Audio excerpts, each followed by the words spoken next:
I call to order this Oconee County, South Carolina Planning Commission meeting, 6:15 PM, Monday, March the 2nd, 2026, in the Oconee County Council Chambers.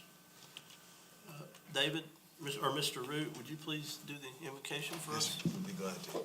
Pray with me if you'd like to. Well, dearest Father, thank you for this day that you've made. I hope we have rejoiced and been glad in it, appreciating the opportunities that you've given us, the access to so many resources, so many gifts, so many opportunities, and just help us to be grateful, have truly appreciative hearts, and to be good stewards of our time, including this time now, that you would infuse the commission with your wisdom, your insight, your love, that they would carry out their tasks as you would have them do it, and help us as staff to come alongside them. May your will be done. In your name I pray. Amen. Thank you, sir. Jake, would you, Yes, sir. do the pledge, please? I pledge allegiance to the flag of the United States of America and to the republic for which it stands, one nation, under God, indivisible, with liberty and justice for all. Sir?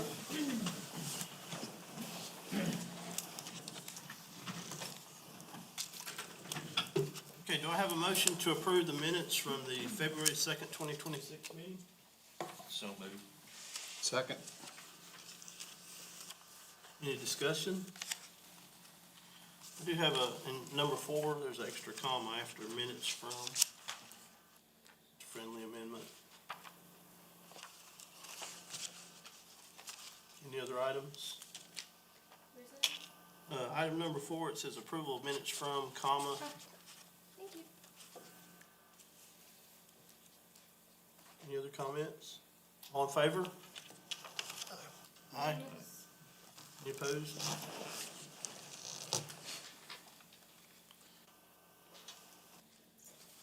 Okay, public comment for non-agenda items. I don't think I have any of those, No, correct? sir, there are none. Do I have any commission member comments? Okay. Well, I would like to, first of all, thank everybody for being here. And also, I'd like to thank Teresa and Britt for being on the commission, or the committee for the data centers and potential ordinance there. I know they did a lot of work, and we appreciate it. We're going to discuss that tonight. And I also appreciate the staff working up all this paperwork for us. Thank you, David. All right, staff comments? No. No staff comments.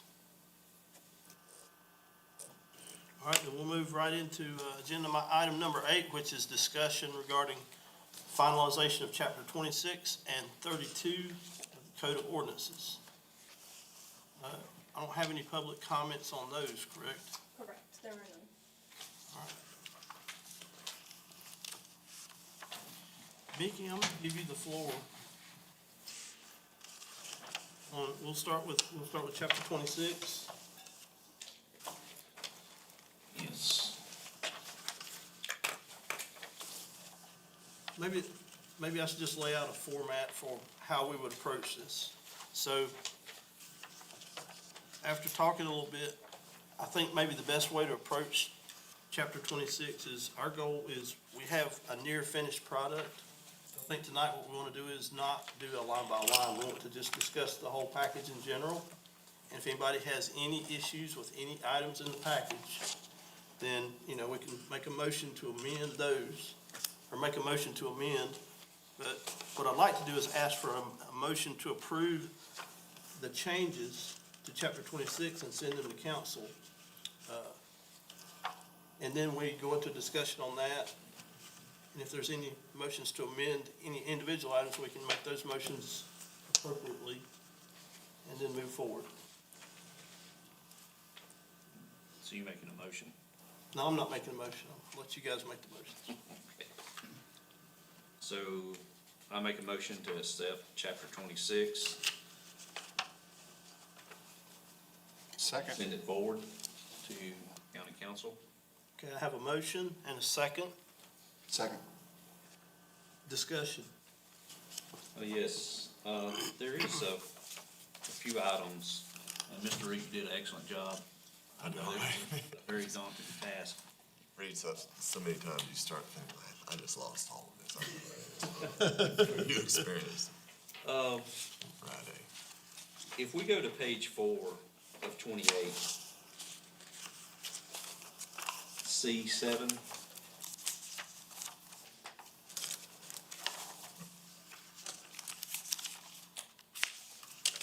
What does that line item pertain to? So I have 27 pages in the print I'm looking at here. Let's make sure we're looking at the same thing. And are we looking at so we're looking at the worked up document, not the completed document? We're looking at the clean copy?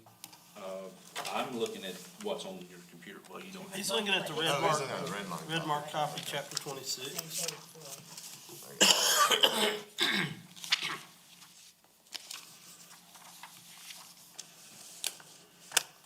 And what line? 7. So it's still the same private roads that should be legally certified for compliance by a surveyor, engineer licensed by the state of South Carolina. That's the line you're referring to? Yes, be legally certified for compliance by surveyor and engineer. I'm assuming that's within the subdivision plat the private road is signed off on. There's no other certification I know of aside from the roads. This goes on the plat and road certification and lease. Is there another one that y'all have that this would apply to?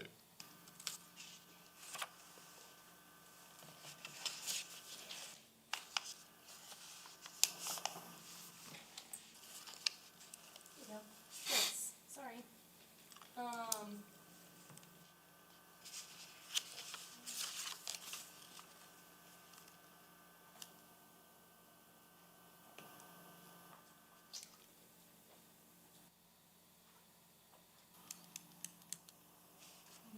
No, so 10 or less is gonna be, so 4 to 10 is gonna be, am I looking at something different? Yeah, we're looking at private roads, and there's a designation on C, which is the private road section.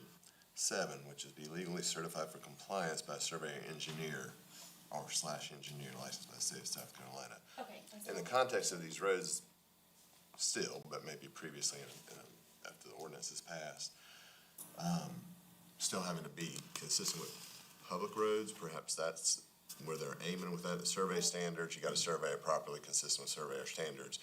We may have an engineer involved, because you gotta build these consistent with the public road standards, so it could be a hangover. I say hangover left, potentially, if the changes are made that you're making. Does that make sense? I don't know otherwise. I'd be guessing, and so that I'm gonna be real reluctant to say, yeah, you don't need that, or absolutely have to keep it in there. Yeah, I'm just trying to get a better understanding of how it pertains to it. Because would you not have all easements and right-of-ways recorded on the plat by engineer or surveyor? They should, depending on the nature of the plat, but for the survey plat, they are supposed to note, I mean, they're not gonna record the easements, they're not gonna have the easement language, but they're gonna note where there's a recorded easement here, there, or wherever, but that, yeah, the survey will note that, depending on the nature and, Can I ask you what you look for? I would assume it's that the surveyor, he puts down all the information on there. Is that what it means by being in compliance? That he's saying this is a private road not to be turned over, or this is a private road to be turned over? And that it's the easement and the size of the easement and all of that information. Is that what you're looking for on a survey, to be in compliance, certified for compliance? So typically what I'm gonna look at is gonna be making sure that certificate is on like a final plat. The certificate being what? Being, I don't know how to explain it. Like you have a certificate, basically the engineer saying that the roads are what they say they are. that she's referring to the certifications at the very back of chapter 32. One of which we tweaked, and I had the alternate, for the acceptance of the roads. Are these the certifications you're talking about? Yes, sir. So certification of construction, hereby certify that the roads and drainage systems are. What, page are you on, Mr. Reed? That is on, well, Page 21 of 20, I was looking at a different document. Not sure how you do that, but 21 of 20 is the way I'm reading it. Yeah. Let me get to the red. That's in the final document. That's not the marked up of 32. Of the red line, it is the 24-page document, certification regarding roads. Can a surveyor fill that out is my question, I guess. Survey's not gonna fit, it's not gonna give opinion as to engineering or as-built things as to the road. But they can say, so they're signing off saying it's, built or installed in conformity with the preliminary plan, so it's an as-built. There will be, I think they would both have, I mean, sometimes there's so many occasions where both the surveyor and engineer are involved, but this is really, I mean, I don't do this on the day, I don't know who signs these things, so. Yeah, no, so I mean, essentially, the specific person is going to sign off on it, right? So if it's our engineer at the roads, that's who's gonna sign off on it. Now, the certificate of construction, registered engineer or surveyor, right? So, But you're dealing with, here's my concern, you're dealing with private roads. And the only requirement in there that we're asking for is the 20-foot sidewalk and proper drainage. And of course, the culverts and any, bridges has to have engineer sign off. I think that's up in section, 4. So I'm just trying to figure out where this plays in to that. I notice it's not under the, private drives, but it's under private roads. I'll look at it. so the difference there is gonna be, your private roads are gonna be for major subdivisions, meaning 11 or more. And your private drives are gonna be for minor subdivisions that are gonna be 4 to 10. Or lots of dwellings. Lots, yeah. So if you are going 11 or more, you've already got a stormwater, it's already got to go to an engineer then for stormwater issues and DHEC issues. So they would be able to sign off on this. I don't know, I don't want to answer from Mr. Haney, but I would not want a private person to have to go have an additional expense to bring somebody into the process that wouldn't normally be there. But for more than 10 homes, 11 or more homes, that person's gonna already be fixed into the process. Is that a correct understanding? Yeah. What exactly are they signing off on? That's what I'm trying to.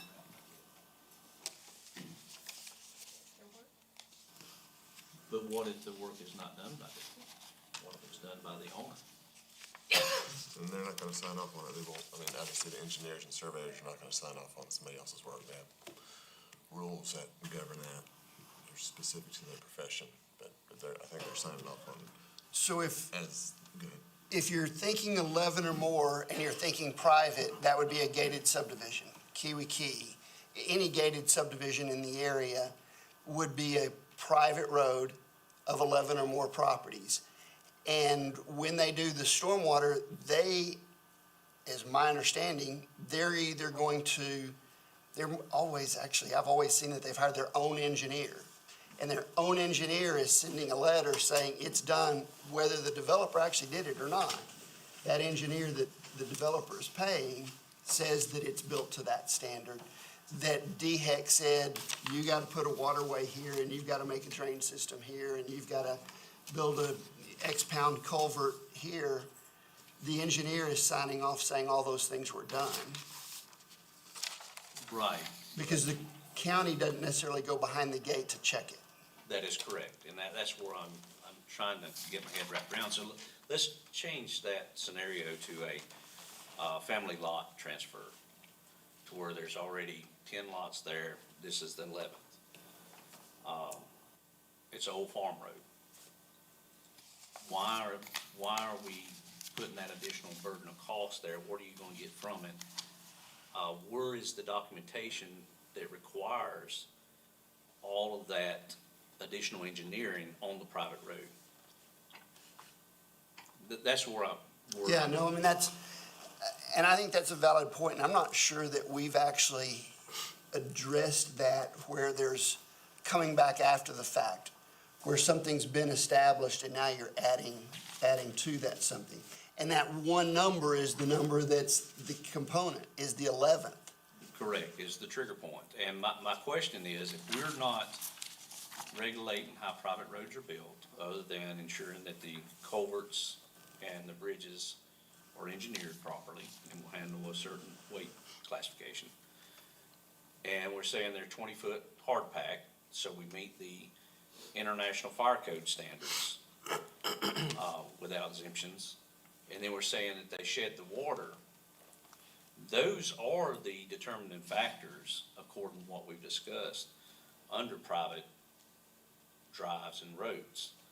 So I'm just trying to figure out how this plays in now because they're not built to the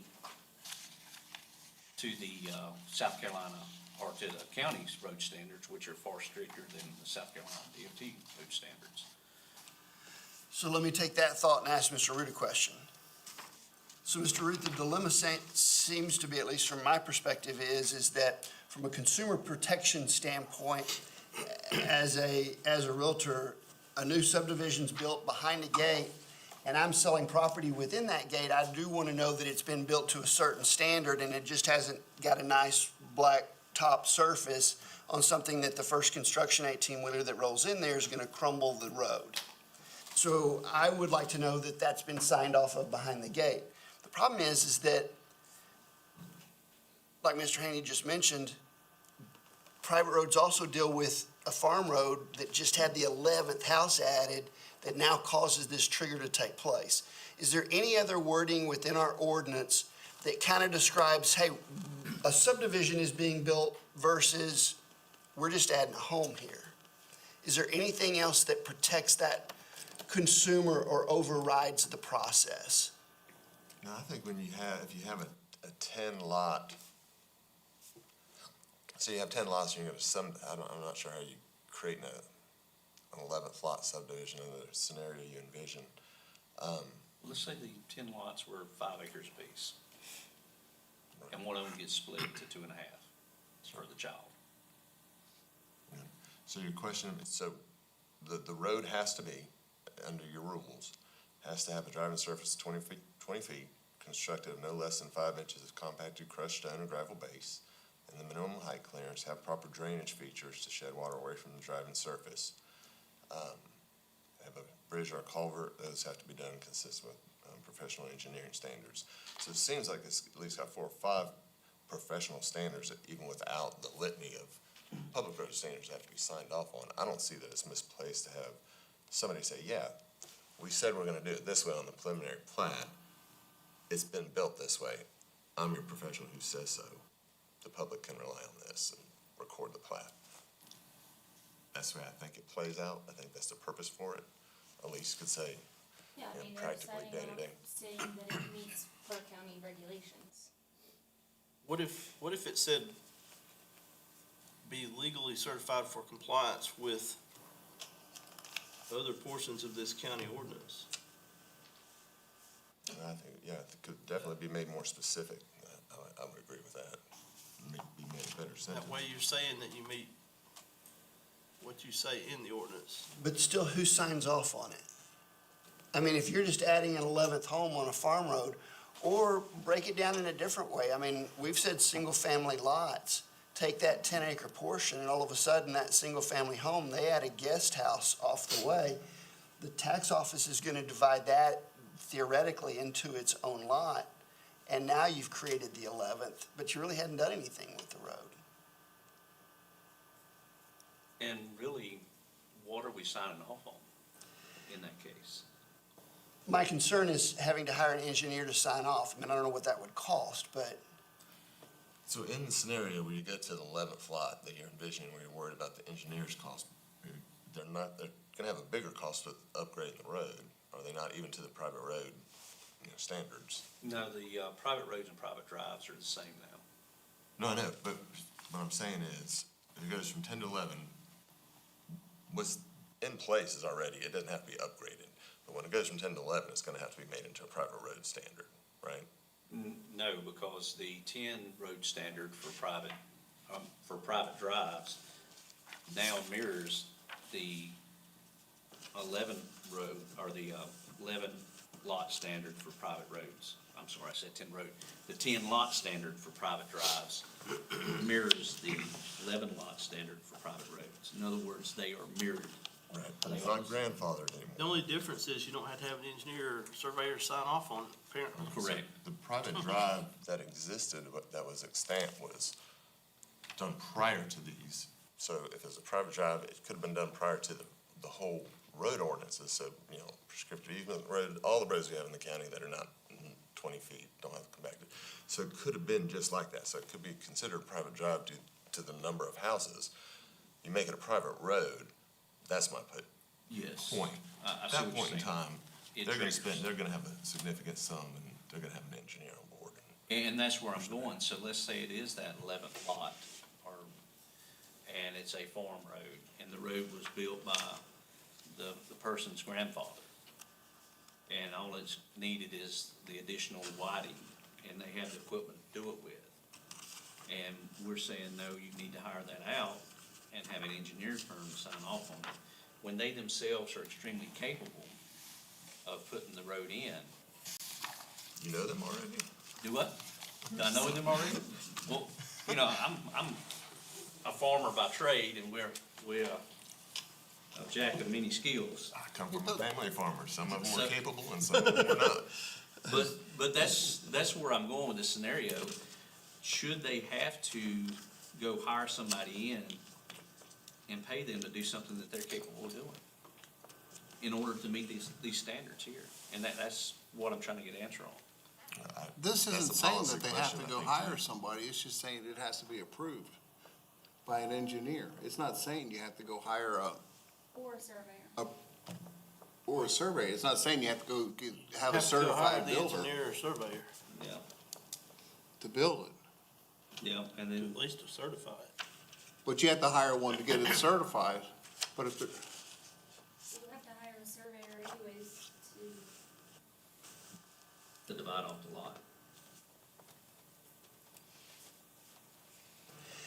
And that goes back to my question of, can a surveyor accomplish this task?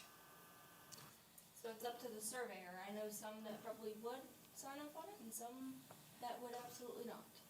And signing off on it, maybe that's where the change needs to come. Signing off, simply saying that we've surveyed it out to meet the standards of the county requirement. The 20-foot right-of-way, we've acknowledged it on the survey that it's a 20-foot right-of-way. We've identified that the previous survey showed at least a 20-foot right-of-way, et cetera, et cetera. Is that considered certified when they send you a signed copy of the survey? So the certification is gonna be that it complies with county standards. Then it needs to say that. I agree. That would clear it up, because Right, then it's so like- clear of what they're signing off on.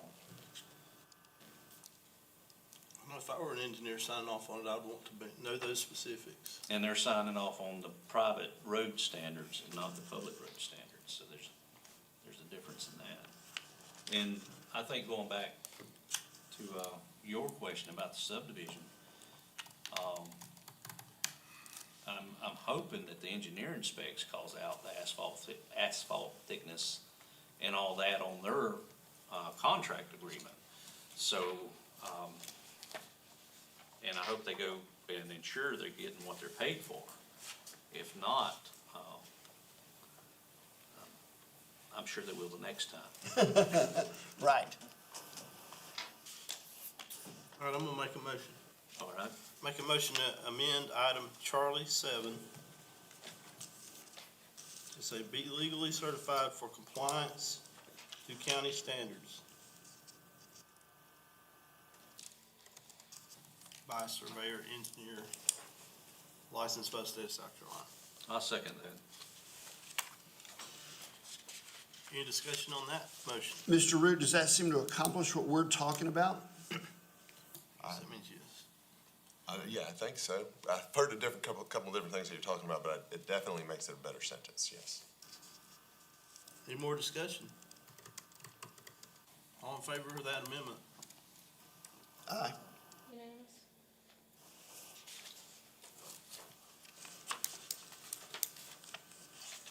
Mickey, you have the floor. Yes, let's see if I can keep this up in line now.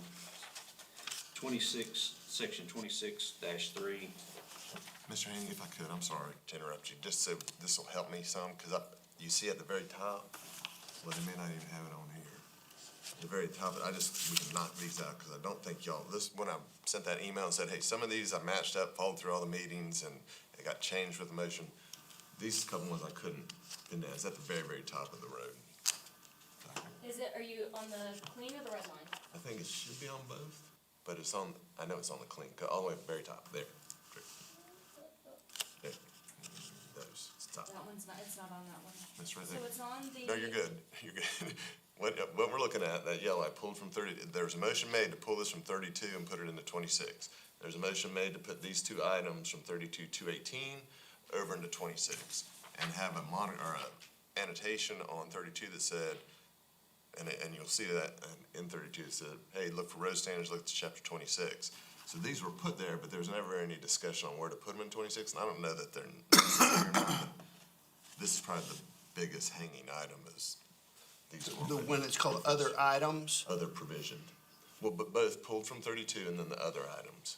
Those are both pulled from 32, said we're gonna put them in 26, and then I didn't come across another discussion on them. And I think the reason why was because y'all weren't impressed to put them over into 26. You're just like, yeah, if they belong anywhere, they belong in 26, but we'll stick them over there now. But I don't rereading them, I don't know that they're needed. I don't think, 32 really belongs, pulled from 32 to go to 26 really belongs in 26 anymore due to the revisions we put in it, because it's, once again, it's put the private and public roads together, and we separated those out. Well, this was just If y'all's you're gonna effort put to that first paragraph Right. in. get the road stuff in the road. So the intent of this paragraph, which was sitting in 32 and is no longer needed in 32, is a redundancy already of 26 and I think so, in different parts, it's not stated that way, but all that yellow came from 32, both, pulled from 32 and other items to add from the 32 conversation, all that came from the other ones, just kind of slid over and placed, a placeholder in 26 as it stands right now. I don't know that it needs to go anywhere, but since we're trying to get to a point of finality, this is the one thing that it's just, hey, let's delete this, or you saying? Can you pull up 32-218, the original? Yes. And while she's doing that, talking about the first paragraph, the pulled from paragraph, Yes, sir. were we correct in moving it out of 32, or did we lose some meaning in 32 in doing so? It goes to a bigger issue. I don't think, when I read over it, reread over it, I don't think this is one of those situations that you're not gonna know what you don't know. That the omission from this in 32 is gonna bite you in some way. I didn't see that. Yes. So, no, I guess that's your question. So it sounds like what's on the table potentially is regarding the pulled from intro, it could potentially simply be removed. We pulled it out of 32, it doesn't necessarily need to be in 26. That's the question. Do you want to massage it into 26, which is kind of the vague notion that senior y'all had at that time, if it fit, or just jettison? I want to make a motion that we just jettison and remove the pulled from intro in 32 paragraph. I'll second that.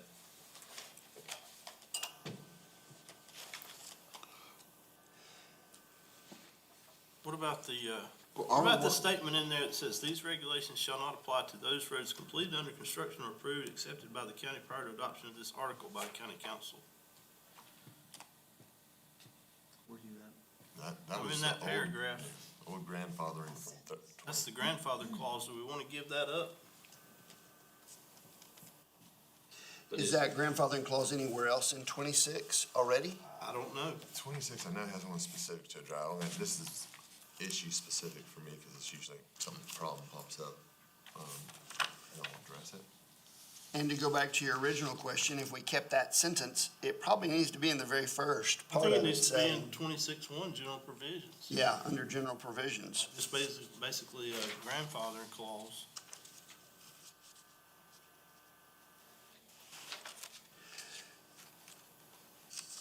So 26, So then are you suggesting that I withdraw the motion and that we put it under 26-1, just general provisions as content? I don't think you have to move the whole thing, but that sentence is something you probably don't want to throw away. The rest of it, I think, is a given. I think this states the obvious. So, Regulations within this article that apply to the construction and maintenance of roads shall apply to all roads and drainage structures, whether public or private construction, within any incorporated area of the county and municipalities. I mean, we already know that. That's a and then it given, kind of isn't it? repeats itself. is it not under 26-2 and 26? Let me find it. 26-2,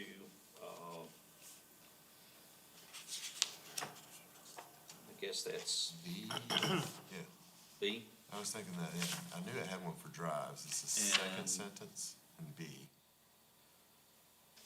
That has that grandfathering. Okay, yep, there it is. Now, let's see if There's- it's under private roads. It's got to be under both, that's for sure.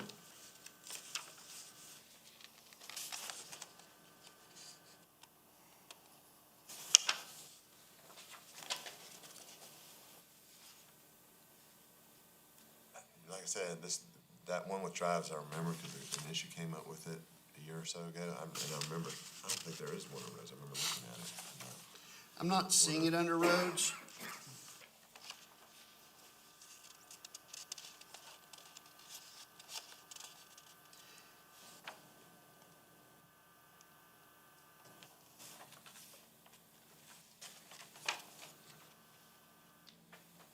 So the question is, so should we copy that portion out of 26-2B and put it under private roads? Or should we just do like you stated and put it under general provisions at the first, at the beginning? I like the idea of putting it in the B personally. I mean, putting it in both of them. B and C. Or do we take them out of? I don't think there should be one in one under private drives and not under private roads. So we either take it out of one or we put it in both. And put it under general provisions. So you're making a motion to pull it out of, I'm gonna withdraw my motion of simply removing that paragraph in its entirety, and let's figure out the next step. Well, we're discussing your motion. You can withdraw it once, and once somebody makes another motion. Okay. Okay. Let's keep talking and figure out where we want to put it. So we could either put it in, Mr. Root, do you have an advice on taking that last sentence in that pulled from paragraph and putting it under general provisions so that it would apply to all of it as far as grandfathering in, or do we add it to the private roads? I like adding it to the private roads to mirror, and that's what I just did on this one. So I mirrored what it says in private drives. The only thing that I don't like about it is I don't know why they don't have it in both, why they didn't write it that way in both originally. It makes me suspicious. It seems, strange and careless. so I make a motion to mimic what's in private drives pertaining to the grandfather clause over into the private roads. Finish that up by saying removing that entire first paragraph. With removing the entire first paragraph. And then I will have withdrawn my motion. Don't know the order of that. Give me a second on mine. I'll give you a second on that, absolutely. So for purposes of discussion, in private roads, subsection C, after the first sentence, it ends in single-family residential lots. That inserted a sentence, all private roads existing and in use at the time of adoption of these regulations, as well as those private private roads under construction prior to the time of adoption, shall be exempted from the standards contained in this section. All Yes. private roads shall, colon, and then the list. Yes. All right, so we have a motion on the floor. We're going to delete the first paragraph. We're going to add the grandfather clause in 26.2 Bravo to 26.2 Charlie, identically. Is that correct? Correct, except for one will be private drives, the other one will be private roads. Right. Discussion on that. Or any questions from the, I think that's the way to do it, if that's what Mr. Root says, and I'm glad you caught that. all in favor of that amendment? Unanimous? All right, so the next item was the, 32-218.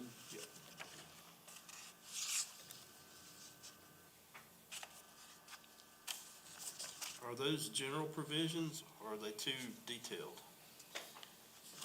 This was, special requirements for non-residential subdivisions.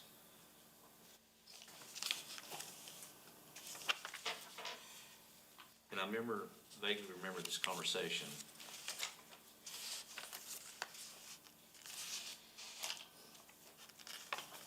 So, so if you put them under general provisions, what damage do they do to chapter 26?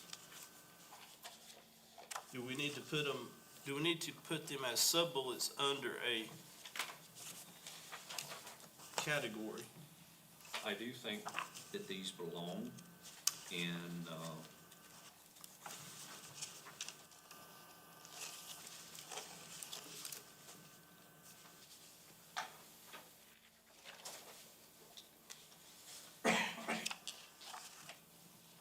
so is the highlighted yellow items of concern from you?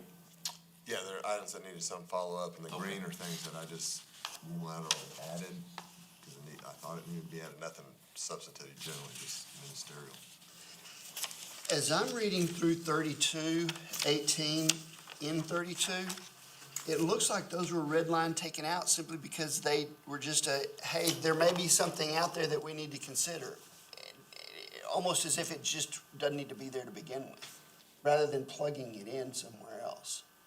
And I think for 4, the every effort, that kind of vague language, that was objectionable too on that.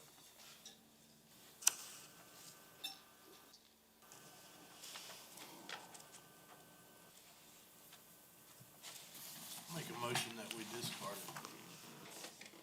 I'll second that motion. Industrial roads and streets. So I have a motion and a second on that? Now we can discuss, Mickey. All right, so section 26-4. What is it? 26-4, page 14 and 28, in this document.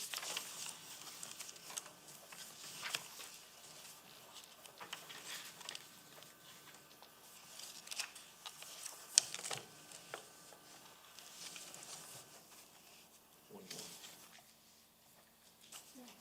Yes. Commercial and industrial roads and streets. If I'm not mistaken, we was pulling that from 32 to put it as a part of this road design for commercial and industrial roads and streets. I think, Makes sense. 32-218, See the document or the original? the original, please. So that was non-residential subdivisions, which is basically, would be your commercial and industrial style roads, if I'm looking at this correctly. So you're saying take this this other items to add and bring it over into section 26-4. Correct. Dealing with commercial property. And I see a 1 through 7, so do you make it an 8, or do you put it in there as the first paragraph of content? Well, some of it, if you look at item 4. Let's see. Vertical curves?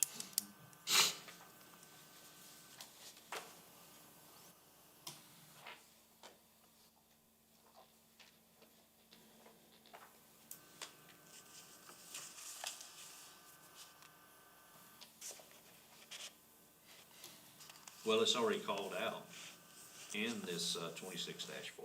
Yeah. So really, looking through this, I think we can remove that 32-218, item 3 and 4. So go back to the original motion of simply removing that content? Yes, sir. Comment, number 4 though, protects residential, adjacent residential areas. Is there another place that adjacent residential areas might be I think, protected? yes, I think when we get over into chapter 38, development of commercial properties is where that would belong. So would it be clearly defined? In 38, which we're not doing tonight. Okay. Correct.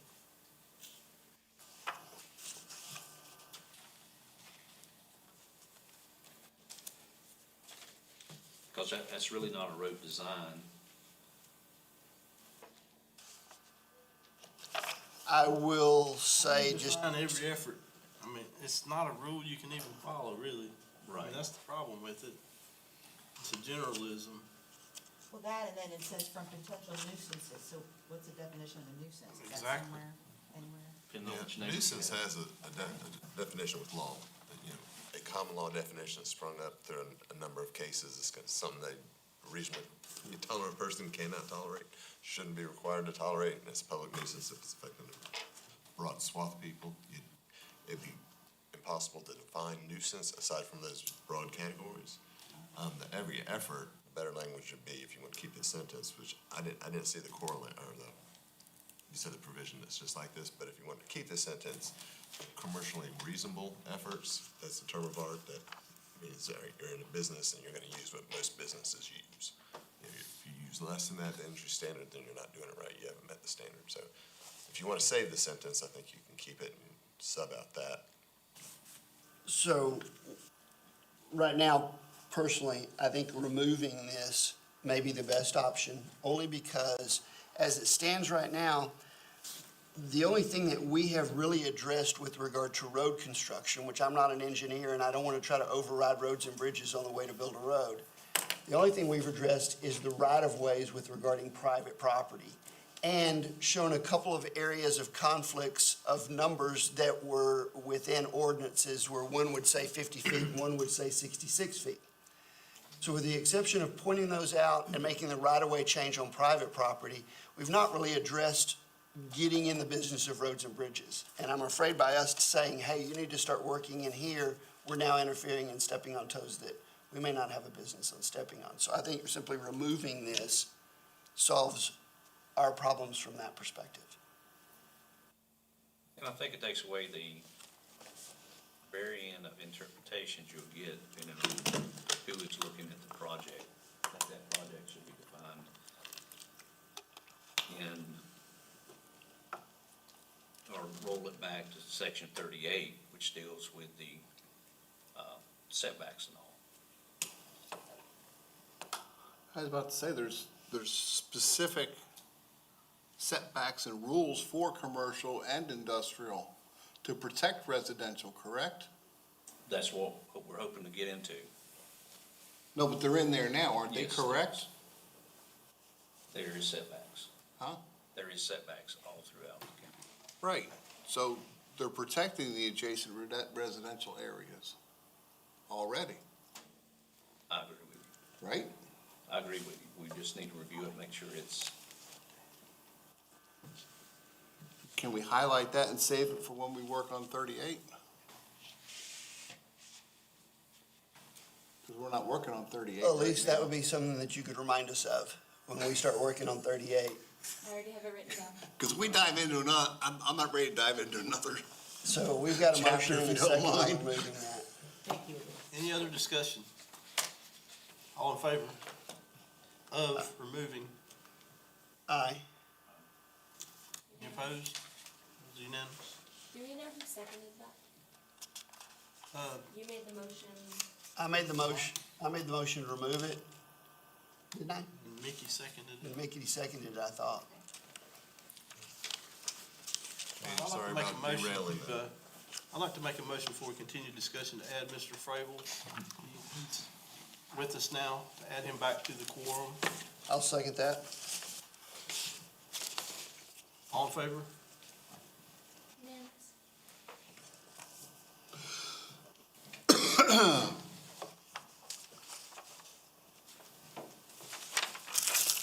Welcome to the party. It's getting warmed up. It's getting warmed up. Yeah. So, Mr. Reed, Yes, sir.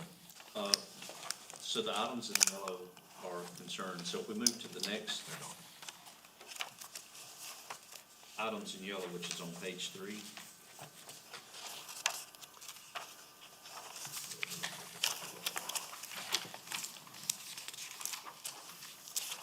So that'd be section 26-2, private road regulation.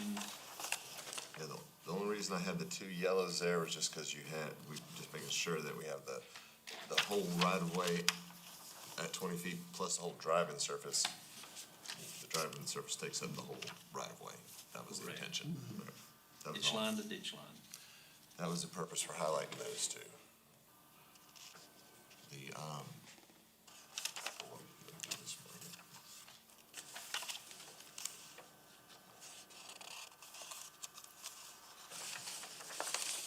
And then the verify by non-destructive testing to ensure compliance. That was us trying to work around the language of accepting roads in, that we didn't know if they were built to the county standards. So how do you ever verify that they have that 5-inch hard pack underneath the asphalt? That's why I highlighted it and put in the bold, because they can't with non-destructive testing, they do core samples. Okay. So verified by non-destructive testing, that they couldn't, I don't think they couldn't verify it. Could they get a letter from the road construction company that says it was built to that standard? Depending on the road construction company. Depends on how much they pay them. So I didn't say that. So we compelled to get core samples. So we could- NDT is not a legitimate means of testing or verifying that the road's adequate, right? We have to get a core sample. Core sample will be the best. All right, so we're talking about basically deleting that piece, right? Well, it's more than just a core sample. So the core sample takes care of the hard pack and the depth of asphalt. How do you know what's under there? That's a great Kyle Reed question. That's as far as I've got with him on the rest of the different issues on the streets that we've been covering. I mean, It was about the core sample. About other stuff was that they had to verify was very easily just patently obvious, like side distances, curves, and all of that, and widths and things. I know the big issue that required destructive testing was the core. and do we know if they buried stumps and debris underneath the roadway? And I think that's where you'd actually need It's sinkholes and a everything. non-destructive test done. So it's, my intent was for the county not to take on any poorly built roads. When you say non-destructive test, you mean like an ultrasound? What are you talking Yeah. about?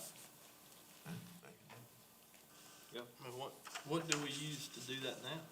Do we use non-destructive testing? We don't, that I know of, we don't do anything other than adopt them. I think, well, the ones that comes, I think Kyle, and they have done core samples, and, because I remember it was many years ago, they did some for a road subdivision that was gonna come in. They said it was built to come in, but there was lack of records, whatever. And they ended up having to kind of, average out the core samples, so I remember that.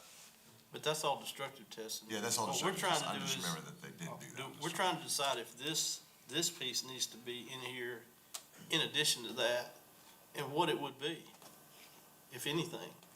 I mean, it's like finding what they used to find old grave sites where they run across there and they find different variations in the earth, and they say, well, there's an anomaly down there that could possibly be. But again, what is the NDT that you're talking about? Is it ultrasound? I'm not an engineer. I'm just looking at a means to. What engineering approved non-destructive testing can we use? Is there any? If Yes, not, if not, we just need to delete it. There is stuff out there, I do know that much. I don't know specifically what they would use. The intent of this was to ensure that there's no buried debris. I think that was one of the complaints that we've had, is buried debris with roads put on top of it that degrades over time, and then you got sinkholes. And I agree with you, not, destructive testing, when you do samples, there's no guarantee that that you're gonna hit the stump. Correct. That's gonna cause a sinkhole one day. There's no guarantee. I don't know how you can guarantee that in a road that's been constructed for 20 years or 30 years. Well, You're not gonna ultrasound the whole dang road. No. I So mean, you're it's not saying, realistic. so pull it out there. That's, I'll make that motion. Okay. To remove that yellow phrase. I'll second that motion, unless, Well, I had a question. Who would be responsible for the testing? Who would pay for it? Be the It's not in- Subdivider. individual that's wanting the road to be taken under, or taken over by the county would have to flip that bill. And that's what my intent was, is, one, if you don't know how it was built, then should we really be taking it over? so that, maybe I'm just reading this wrong. I am looking at it under the completed document. And the only place that yellow line is showing is in the private road that is to stay private road, showing on a survey. It's not in the private road to be turned to a public road. Yeah, there's just that savings clause in there that we discussed.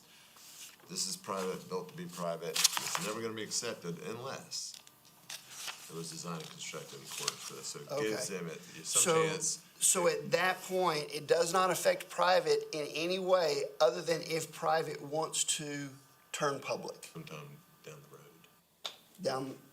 Not down the road at that point in time, because if it's down the road, they would do the second paragraph, I'm guessing. And I think that's probably what we need to do here is to make up those two paragraphs that's over in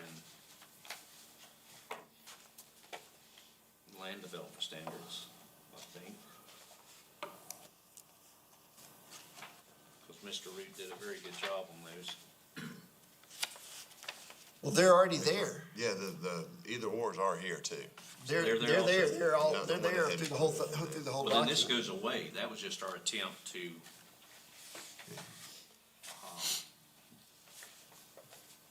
So I think that you had, I get where we put it there.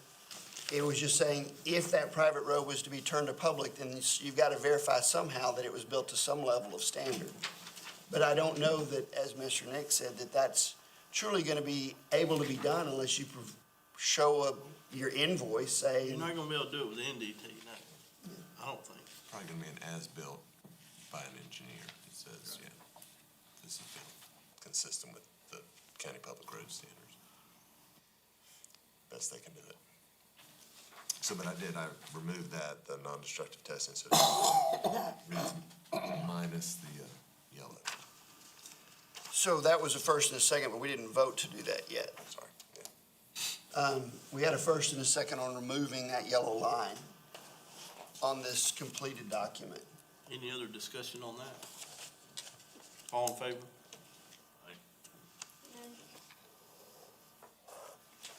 I do like looking at the completed document because there's just a few yellow highlights on each page at that point. I was just about to ask. Rather than, The red line or the completed? the red line, I think, goes back through and just rehashes stuff we've talked about This shows all the motions. Yeah, and all the motions. But the yellow shows that there's only maybe one yellow per each page. Might go quicker that way. That being said, that yellow line is on both private drives and private roads. I think really we're all the way to 26.3. We've dispositioned them in private roads, and the same would apply to, or private drives, the same would apply to private roads, correct? So we don't really need to vote on that. I think What are Mr. Root's these? got what he needs for that, To remove that, yeah, okay? for private, You're removing that out of that paragraph, wherever that paragraph exists. yeah, it's highlighted, Yes. yeah. So that takes us down to the collector roads in 26.3, and we were asking roads and bridges because there was a conflict of whether that's 50 or 66. What was the answer? 66. 66, all right, so that's really all. That's no change, correct? So the change is actually on page 7 of 6. If we're looking at the completed copy under the graph, where it says collector road 50, that should say 66 to match the first document. Under right-of-way and collector, and that Under bridge, E. say 66. 66, 24, and 8, and I can get rid of the C above. Do you see what we're talking about? So do I have a motion to change the 50 feet to 66 feet or greater? So on the moved. collector, under right-of-way? So moved. And I'll second that. Second by Mr. Johnson. Any other comments on that or questions? All in favor? Unanimous? And if we continue going through, there's not many more highlights in there. The footnote on page 5, well, it's on page 5. Page 6 Page 6. at the bottom. Yeah, 5.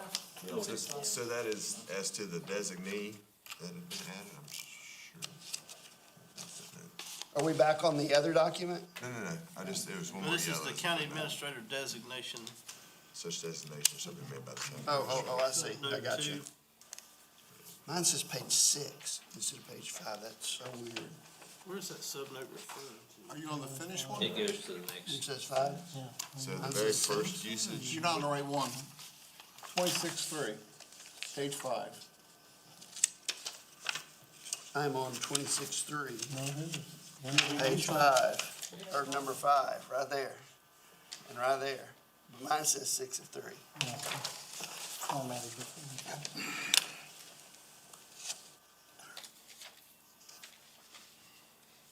And what are we doing with that? So it's just that right there. Mr. Johnson? See the such designation shall be made by county administrator. If you look up at footnote number 2, y'all had inserted county engineer because of that quandary that the county's in, or the designee.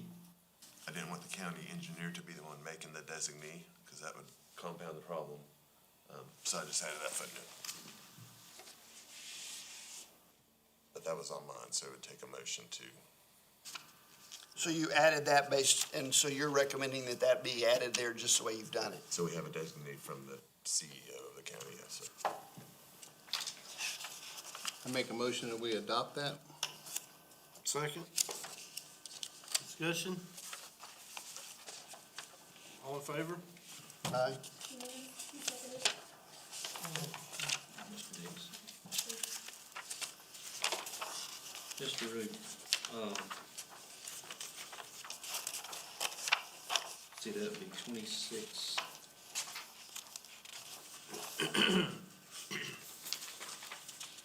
26-6. 26-3. You're going backwards, Mickey. Hold on. Are we past that? Yeah. Look at the finished one, not the red one.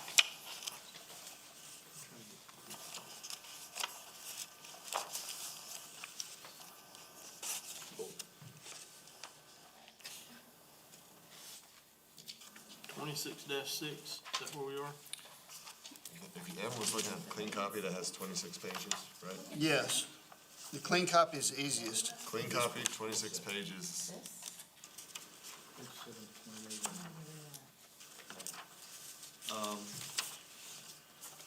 One more page. Right there. He's going backwards a little bit. Well, we got, which copy are we on? We're looking at the clean copy. Don't use the red copy, Because the red line is confusing.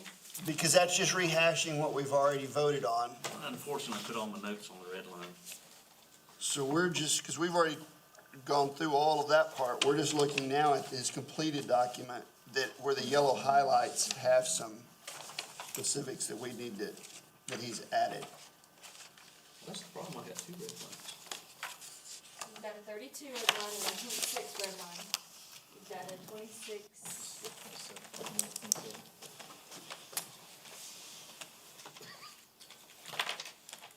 So now we're on page 17, it looks like. Oh, they're together.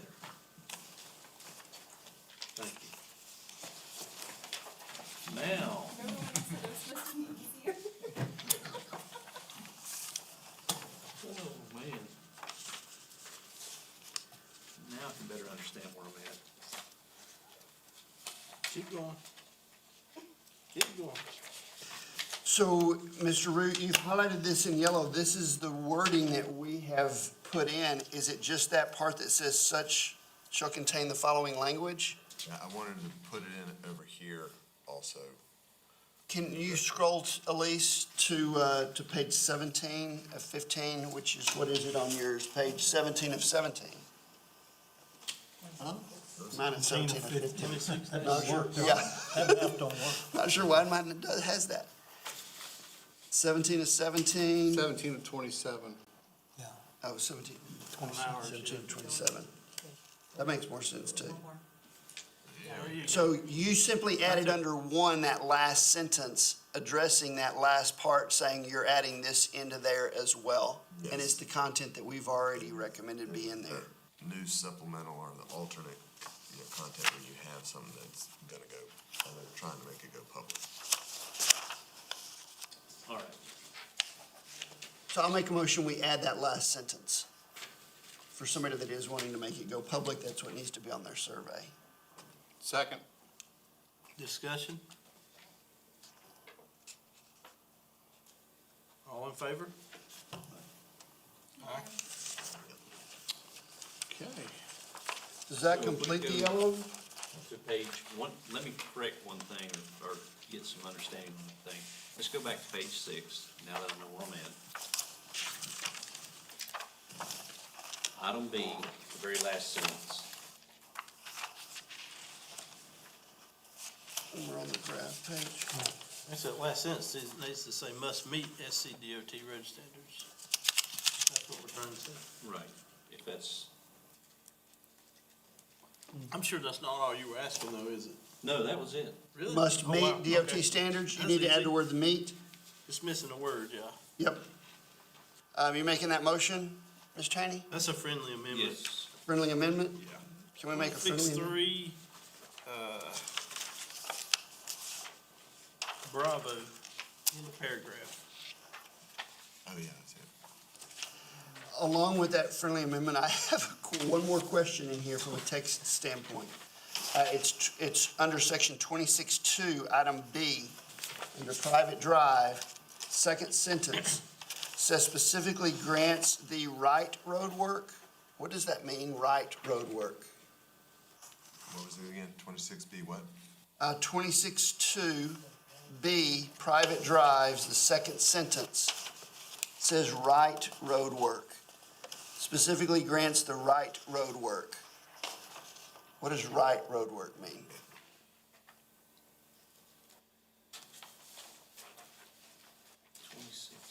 I've never noticed that sentence. Always gone to the numbers.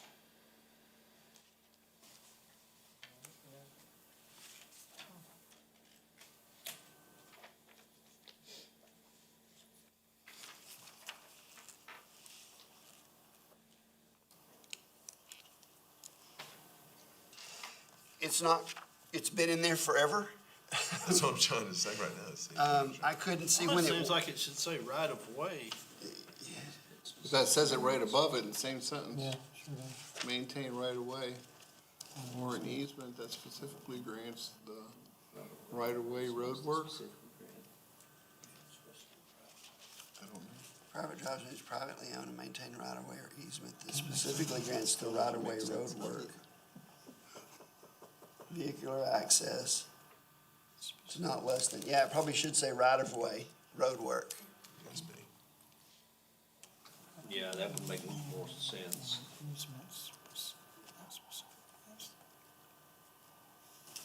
And this may be a good time to say, this is why we were going through 26 and 32, is things like this. Anybody have a motion as to what it should say? Actually, when Opposed you're motion? dealing with road work, because you have, the driving surface, you go to item 4.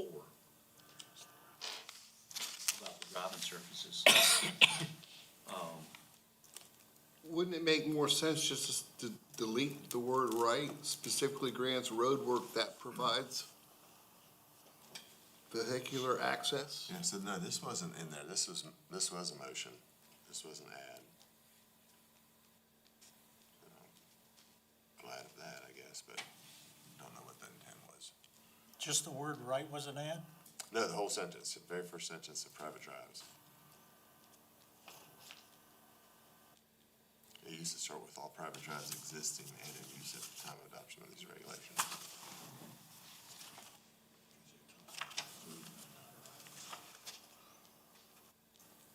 Could it be the right to road work or of road To work? conduct road work, The right to road work.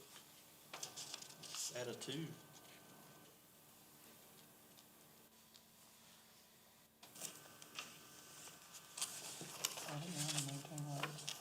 Maybe it's correct, grant the correct road work, well. Private drive means a privately owned and maintained right of way or an easement that specifically grants the right of way that provides vehicular access and road frontage to not less than 4 and not more than 10 single-family residential lots. It should be right of way. And delete Right of way road work. access rather than right road work. You're deleting road work, I think that's what you're saying. Yeah, delete road work, add right away.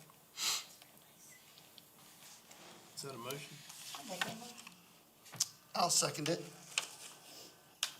Discussion? You understand what we're doing, Mr. Rude? It's just grants, Removing get rid road of work. the Article D grants right of way. Right of way. No, I mean, not period, but Grants the right of way, yes. comma, and then that provides. Yep. All in favor? Aye. I think 26 is done.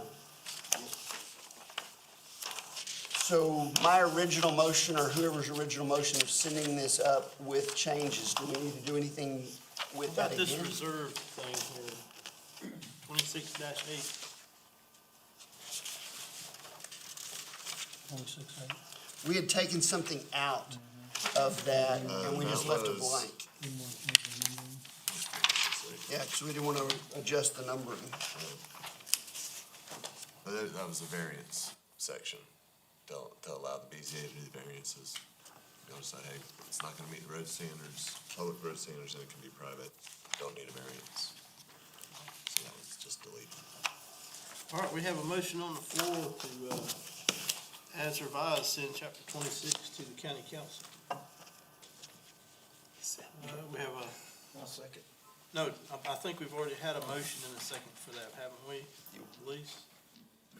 We did, it was up at the very start, and that's what opened discussion. So it was,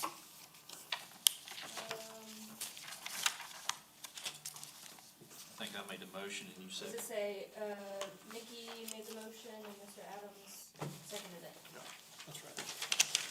Any other discussion? All in favor? Aye. Unanimous? I'd like to make a motion that we have a 5-minute bathroom recess. I'll second that. All in favor? Aye.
We are now on, agenda item, we're still on agenda item 8, but we're talking about chapter 32, code of ordinances. If everybody would refer to your, clean copy, it's yellow mark. The goal is to go through, chapter 32, just like we did 26, identify any questionable items that are yellow, and discuss whether we need a vote on them or not, if any changes are needed. Mickey, I'll give you the floor. Right. Actually, I'd like to ask for a motion to approve chapter 32 to send it to county council. I'll make a motion to approve the changes that have been made to 32 to send to council. I'll second that. Motion and a second. Now we get into discussion.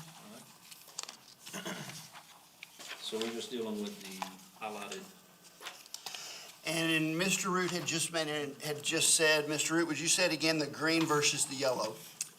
Yeah, so the green were things that I added in, so roadway, and there's not very many, maybe just roadways. So roadways is one. I switched that out with, streets. We had the streets issue, and that is the definition line. So that was the kind of, y'all hadn't made that motion, but roadways work better. all right? And I don't know that there are any And then the yellow was things that you had questions on? questions on, I was working on and didn't feel like I had gotten to a point of real conclusion.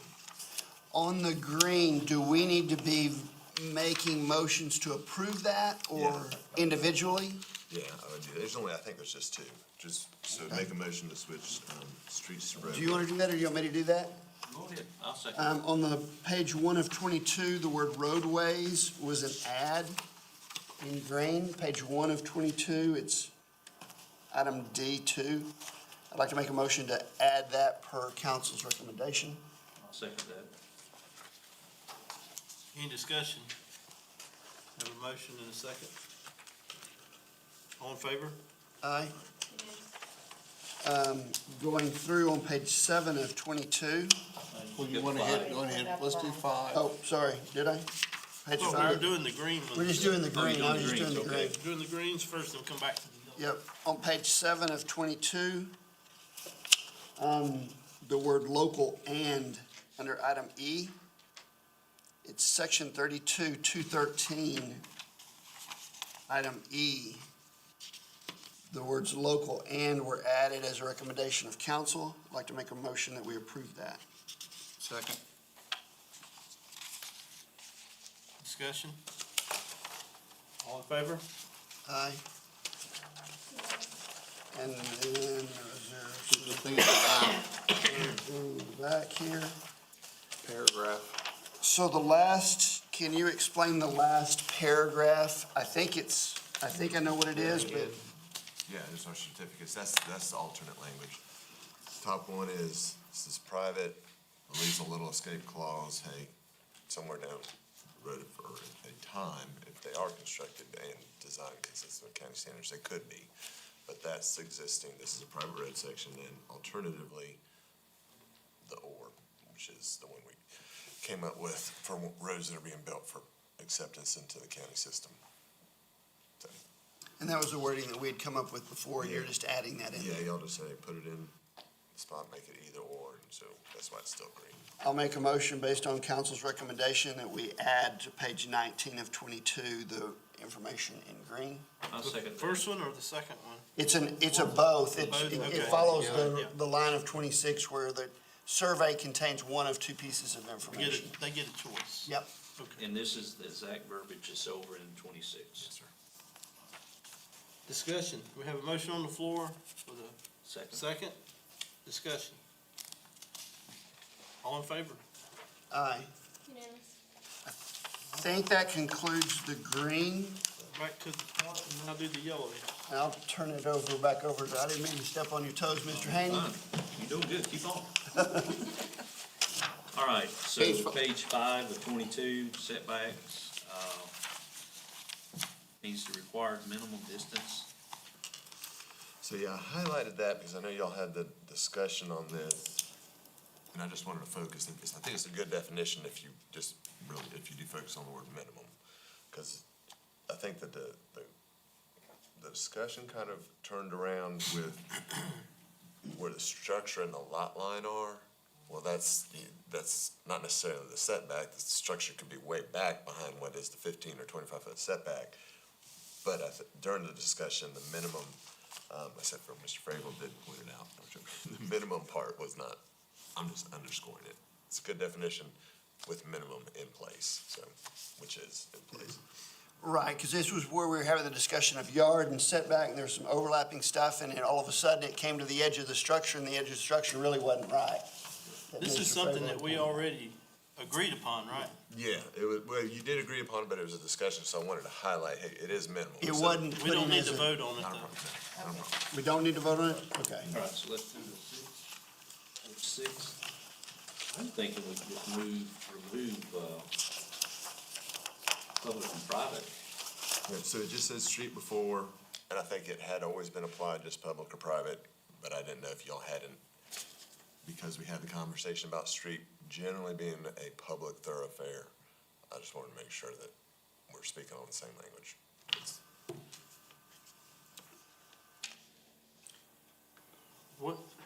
What is the definition of a street? Is it included in the definitions, or is it defined as public or private? We had looked that up at 26. one time, and street was something that was done within municipalities most often. It included sidewalks and other items. It says means a public unless the context clearly indicates otherwise. Thoroughfare, yeah, that is so that's the one I came up with, I don't know when it was, 6 months ago, y'all, adopted that definition for So street. we have to leave it public or private then in I order think for it- this definition to work, Right. and remove the question mark. Give the context, right? So I make a motion that we, implement as written without the question mark. In both, item 2 and item 3.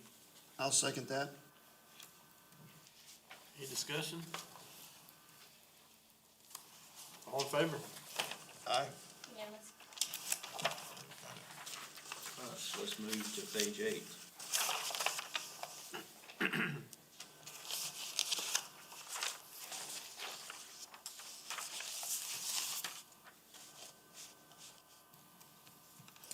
So I thought we already had, vetted this.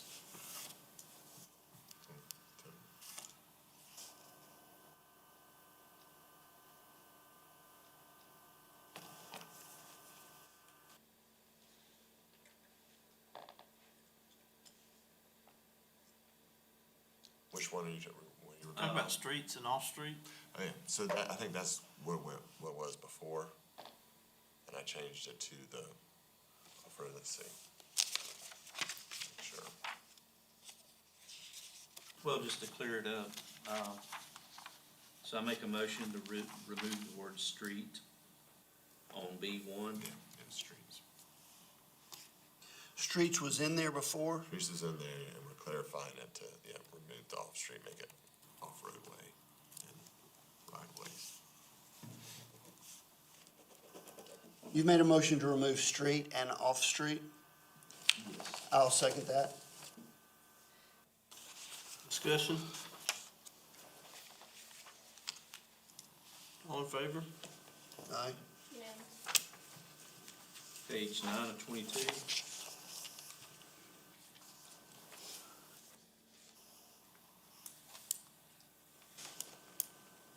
And this is one I highlighted because I think this was an orphaned one. I didn't remember how it ultimately got meted out, resolved.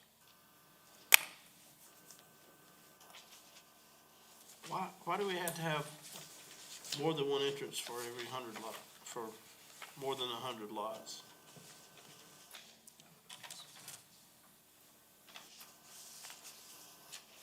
I can think of some now that are, I think that's why that's gonna be a problem. we pulled that out of there, is because there are areas where it would be hard to, especially going down into some of the Like lakes. peninsulas, Correct. or lake subdivisions that have difficult topography. Right.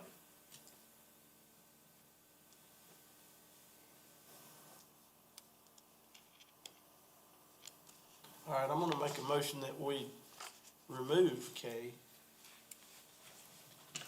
Let's say, at least for the sake of discussion. Do we want to put a word reserved in there like we have for I? And replace it with the word reserved, sure. I'll second that. Discussion.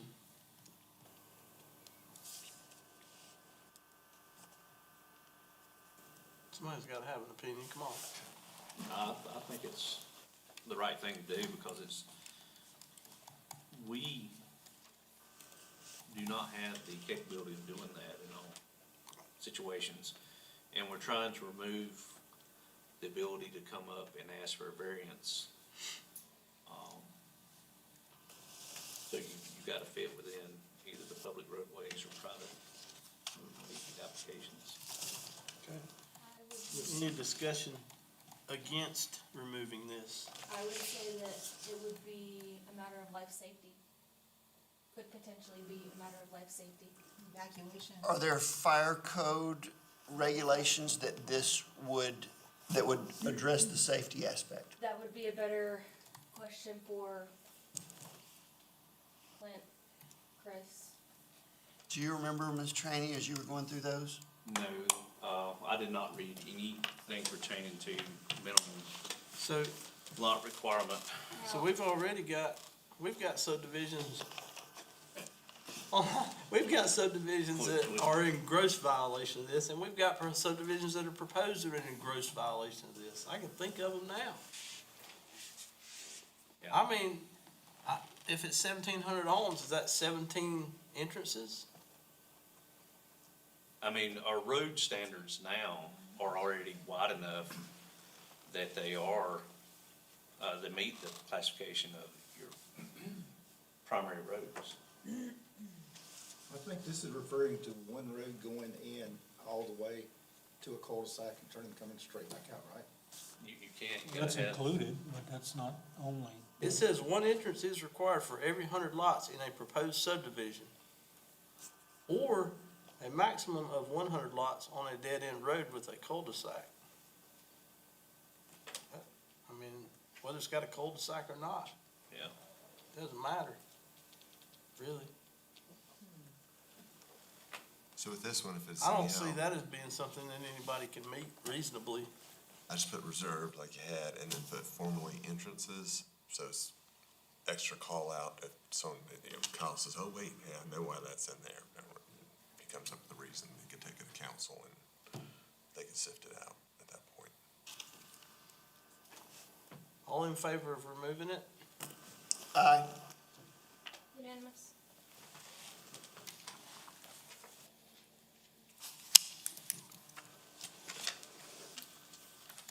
So we had discussed under, section 32-20, or 216. Elise, can I send you a PDF? Can you put it on the screen? This is, I have access to my email. okay, I can read it off. This is, Actually, I might, yeah, you can.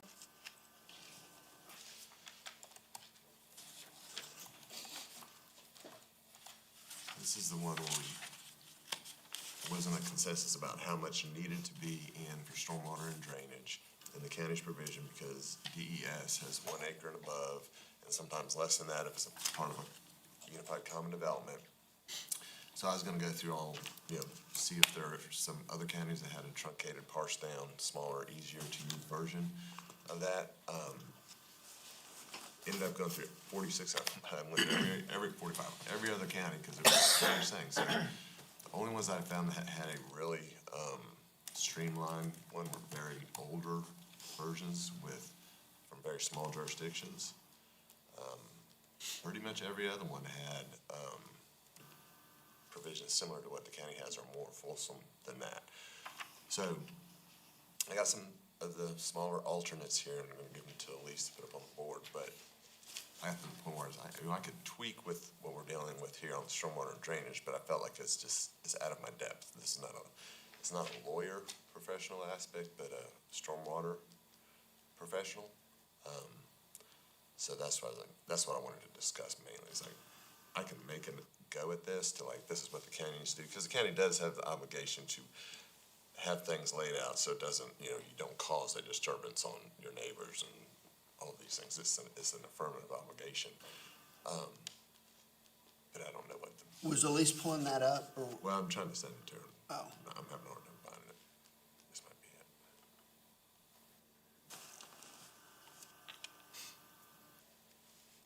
I guess one of the things I'm struggling with when sending that is, section 32-216B. The applicant may be required by the planning department or county engineer to carry away by pipe or open ditch any, spring source water. So, under the land disturbance application, DHEC makes you, well, I guess not DHEC anymore, they make you have a plan. And this, the way I'm reading this is going beyond the state requirements for stormwater runoff. Saying that the planning director can say he wants a ditch over here also. And that, to me, is, one, you're leaving something open to interpretation by whoever's in that position without any true regulations to follow by. And it's not an elected official that's deciding how that's going to be interpreted. But that's one problem I see. The other thing is, the state's clear, we gotta go to them for stormwater runoff. And they define what is acceptable and what is not. So that's the issue I see with this document is written. was 2616 there already in place? Yes, as it is, yeah, there's not been any. The only tweaks that were made to it were, where we added the owner's engineer, changed DHEC to DES. That's it. Elise, did you get that? Yes, sir. Oh, you did, okay. Oh, great. So, these are some, like Cherokee was a pretty truncated one, shortened one. So you get your DES plan deemed to have been qualified. So I wanted to point this out, section 629-1130, and Cherokee saying in accordance with that section, so this section is just the statute. I just wanted to highlight some of the mays versus shalls. And, but they're probably the smallest one if you go down or up. Calhoun.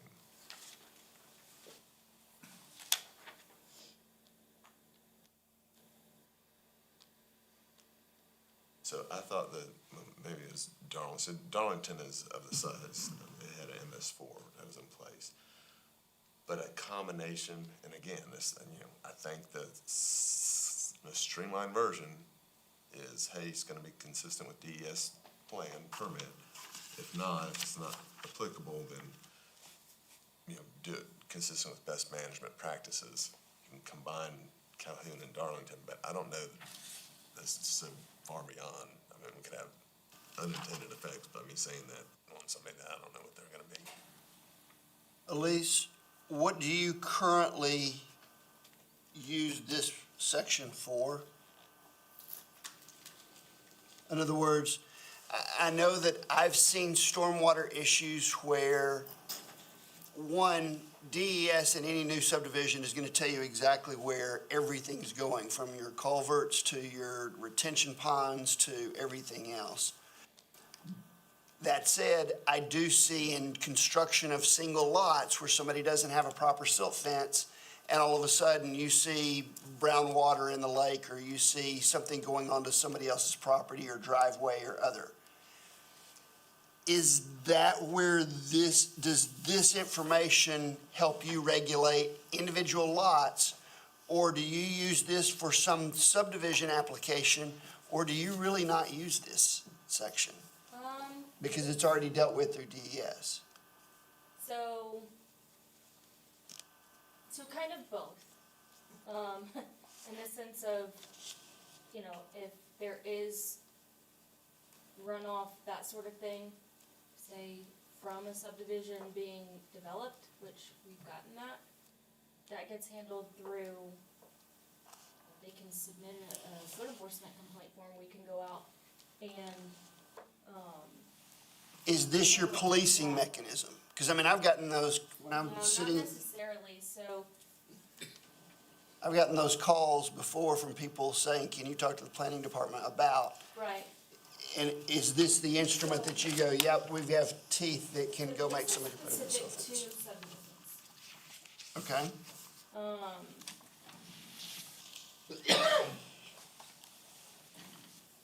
Now, well, kind of both, I guess. Both. my point is that DES is going to tell a developer how it's to be done, but the county needs to be able to enforce it, because trying to get the state back out there again to put up a silt fence Right. may take forever when it's running onto somebody's driveway. So it's gonna be both, because they're gonna have to get their stormwater and land disturbance from the state, but also if there's runoff, erosion, et cetera, for an individual lot, we can also reference, hey, you need to comply with county ordinance. Is this the county ordinance that you reference, I guess is my question? Or is it an entirely different section and this is not ever applied? As far as like code enforcement goes, I would have to look that up, I don't know it off the top of my head. And as far as subdivision goes, I would also have to look that up, because I'm not the one doing subdivision reviews at the moment. Do you see what I'm trying to get at or trying to understand? We want to know how useful it is before we cut it off. If it's the teeth that we use, I'd hate to pull it out altogether. If you want to, so I think we're short a floodplain manager type person at this meeting today. I think we have someone who, with RCI, could probably jump in. So you could do that as a follow-up meeting, or an alternative, I could put together a combination of if you go back to the alternates, this paragraph, stormwater alternates, the other tab. I'd like to get this section to council. I don't That's think what we I'm- need to that's bog what I was down in getting this. to. I would like to get this to Section council if we need to 32-216. That's what I was saying. To keep it going, I could just add the combination, if you look at the alternates, the two small ones, combine those, I think it's Darlington and Cherokee. Combine those, put it at the top of this section, proposed alternate, leave the other text in there and send it to council and have a stormwater person show up to talk to them about it at one point. So you're saying propose your smaller section as an alternate, So they have that up so there. to have that and compare it to this? Yeah, so it's both sent to them, so then they get another professional make that decision, so they're not bereft of all the information that's in here already. So Just I not- really don't wanna bog them down with that. I So, would rather us let me, either decide to put the short version in, So- or keep what we have. let me make sure I understand. Section 32-216 drainage and stormwater currently exists in our ordinance as written. Yeah, as it's on the board. Then I would say we don't change it until we send this to council, let them approve everything else that we've done on 32, which is merge those two documents with 26. And then if we need to readdress stormwater We can come back as a separate agenda item and address stormwater. at a future date. or I like that. I do have another idea. Why not just strike out item B? B, broader.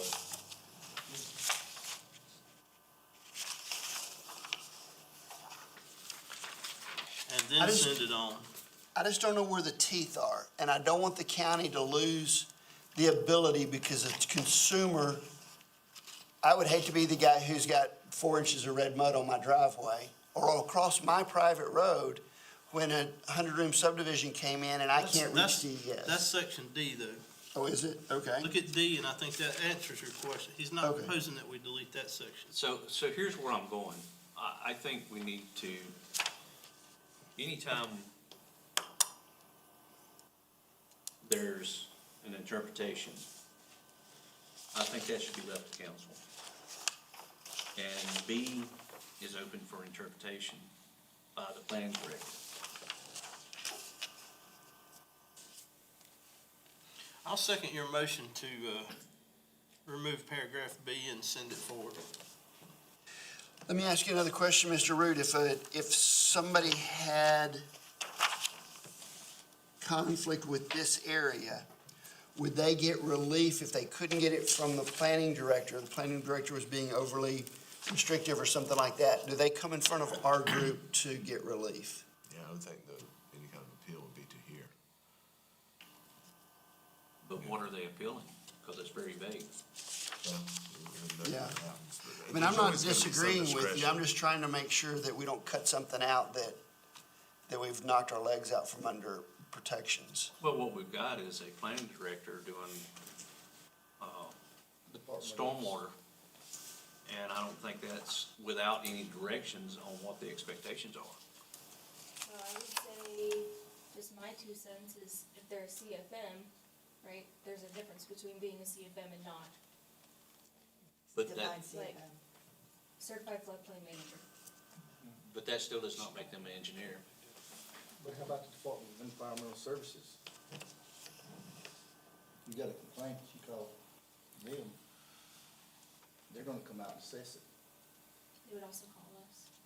If this was to reference something that actually outlined what was expected from DES, is that the right acronym?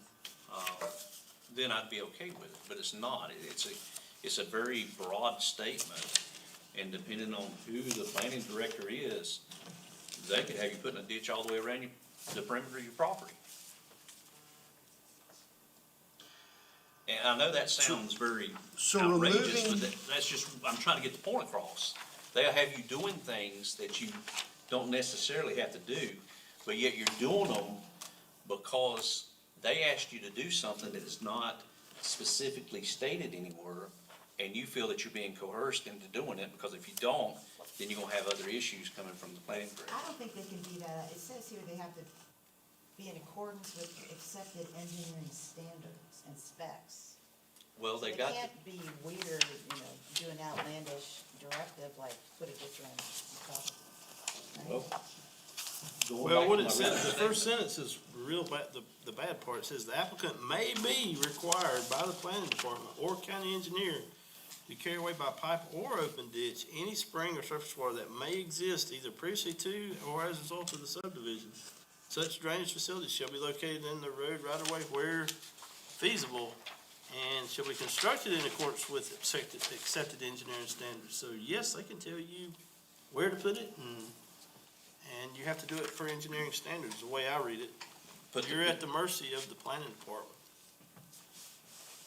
Well, if you read D, I mean, I you're think at the D, same, I you're at think the D is same point, sufficient. really. I mean, Yeah, D is sufficient to, D is more specific in that it says you can't affect adjacent properties. And you also have a representative of the owner's engineer. Yeah, that's right. So your motion is to remove B. And it looks as though B is simply dealing with spring water or surface water that, spring water or surface water that exists. It's pretty much everything.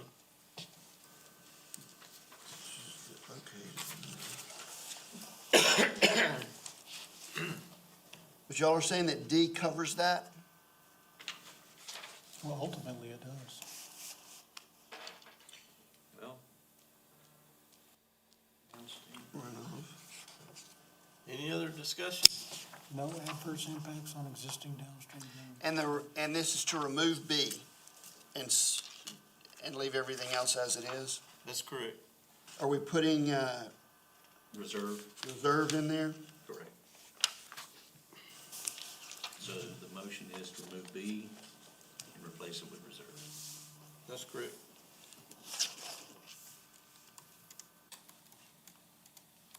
But that's Mr. Root. All in favor? Unanimous. All right, 5 fire hydrants. I think, this is just a discussion point that we've already,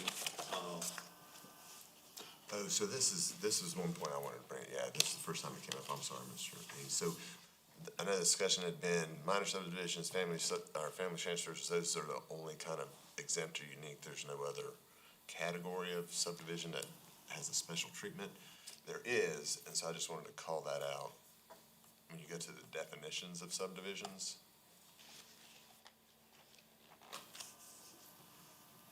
So. All the way up there. So these are subdivision means, and when you get to the 1, 2, 3, these are ones that are only included in the definition for purposes of requiring submission and for information of the subdivision, similar to a family transfer. I want to make sure that these were also in your mind. Oh, that's different. That's not what I'm talking about. I can tell. You're saying 1, 2, and 3 are where this fire hydrant issue would be applicable? So no, not what the fire hydrant issue was what triggered me to put that in there, because the course of y'all's discussion had been the exempt subdivisions are family transfers and essentially minor. And there are ones. other things it could And be? these 3 are what I've always considered exempt. Family transfers having a special treatment. These subdivisions are exempt because you just, hey, we did this, here, planning director, here's a record of it, you accept it as information, that's it. So I Okay, just wanna- so- I just wanna make sure y'all are aware of this, and So you want,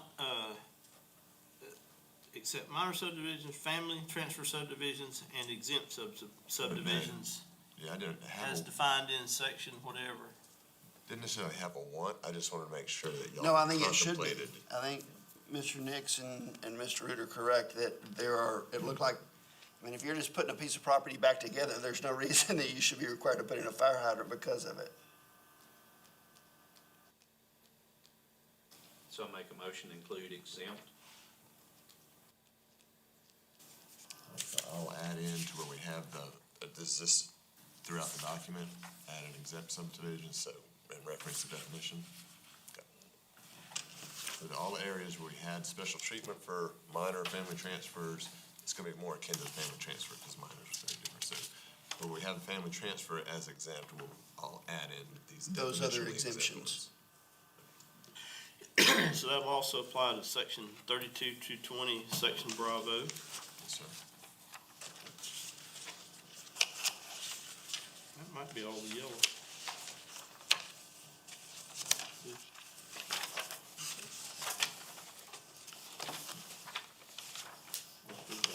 There we go. Is that all of it? You got a motion? So you have a motion for those 2 areas, Yes. and we got a second on that. No, we did not. Okay, so you're talking about fire hydrants under C and then under B in 220B. Correct. I'll second that. Any other discussion on that item? All in favor? Aye. Unanimous. I think that's it. Can I just Now, do we need to go Now back we got a and, general motion. Can I ask a spelling question? Yes, ma'am. Page 5, under the definition of street, the word therefore? Shouldn't it be having E at the end of that word? Yes.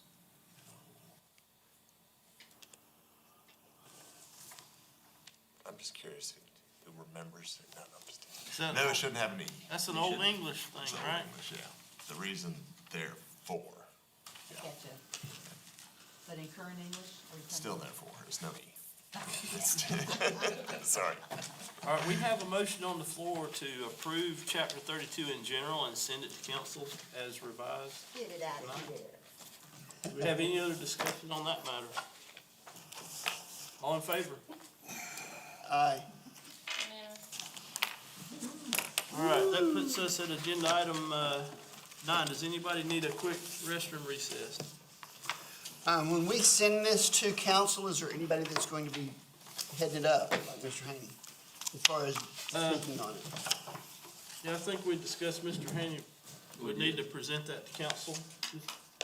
A brief presentation that with the red marks and say, here's why we did what we did, just in general. I think you're the best person to do that, Mickey. Did we discuss access and everything? I don't think that needs a motion or anything. Yeah, we didn't go through the definitions For access? or access. I thought those were in, they are not in that one. Okay. All right, we got more to do? Yes, real quick. Have that part.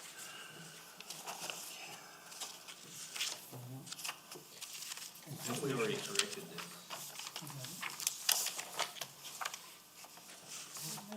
There's no yellow, so I didn't know that there were any questions. There's no yellow. We've already voted on these. These are the ones, I think it was maybe 2 meetings ago that Mr. Johnson pulled up with the RV parks. He wanted to have them mirror, the lot count as to the definitions, and then do the traffic impact study, to mirror one to another in 613.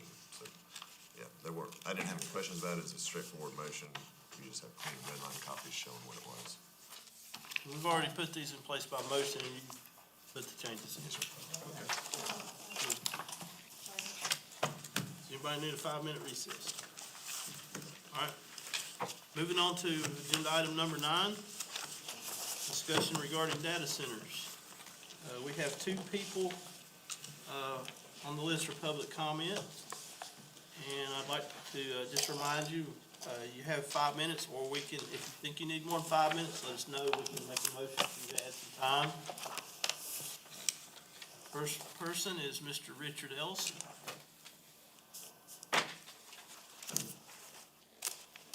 I'm really here today just to get a little information, give a little information possibly on your foray into the data center field. Just a brief on me. I'm a lifelong resident of Oconee County, moved up here in 1980. Spent 20 years at Duke Energy in IT department, and I built and operate a data center in Seneca. And in case you don't know, it's there. It's across from the bowling alley, and it's been there since 2013.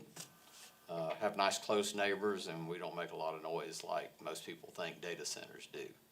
But I saw a couple of the notes in there in your data centers, and I'm curious as to why you present a data center as any other type of industry or business or manufacturing. You seem to focus on it, and this is not just isolated to the council either. The state has 2 bills that are out right now in review, and both of them are similar to that.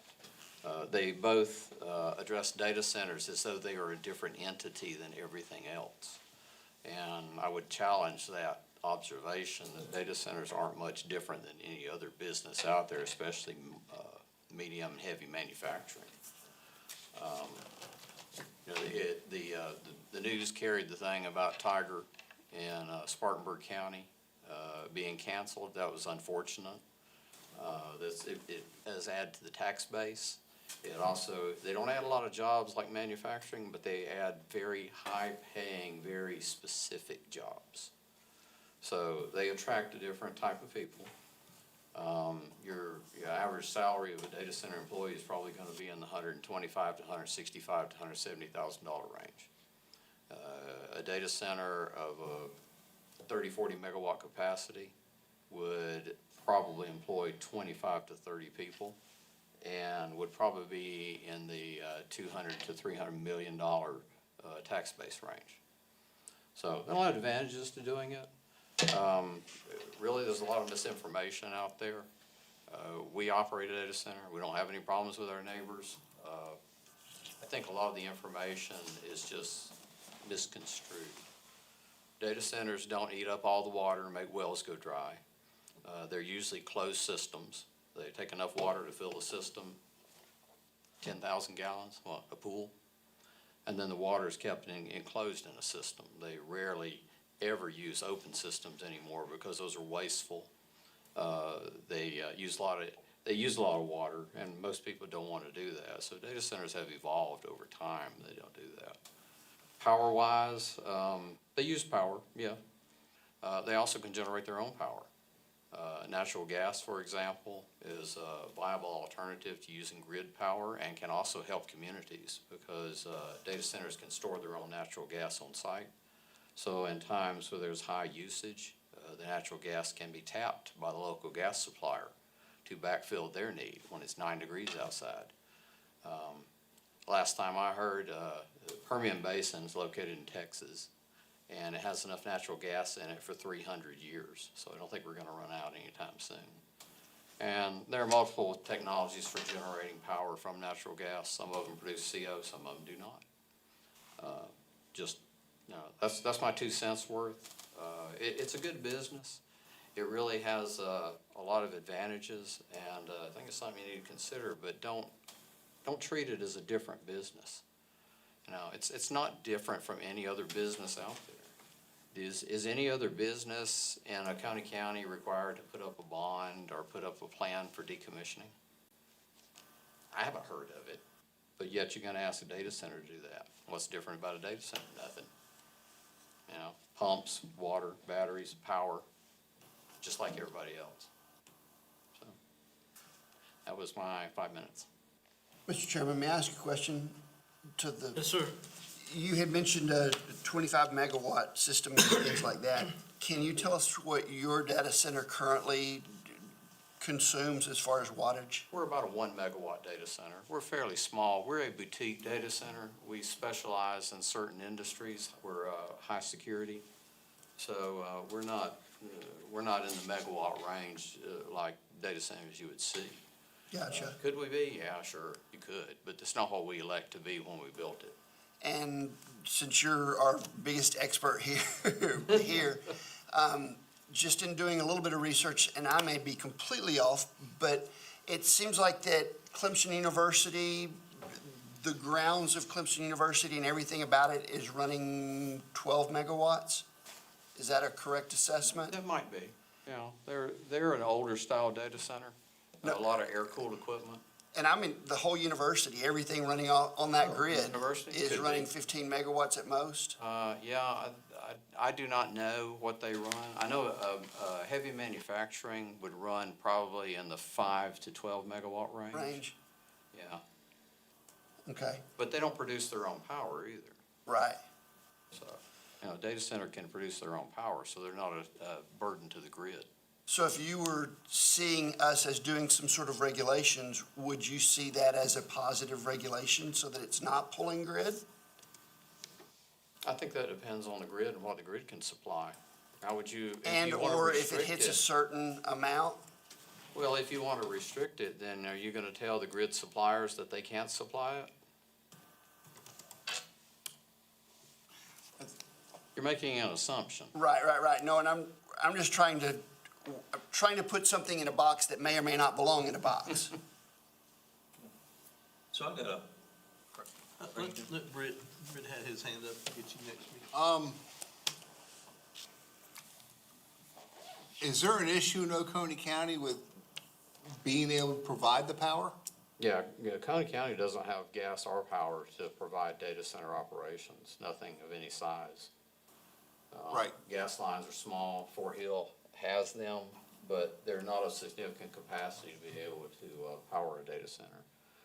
And then grid power, as far as I know, Duke Energy doesn't have the grid power to provide much in the way of data center operations.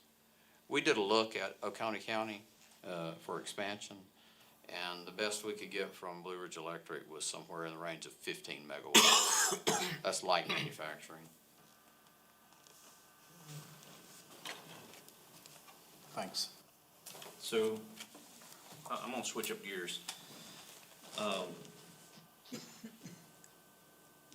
What is the advantages of having a data center local to here?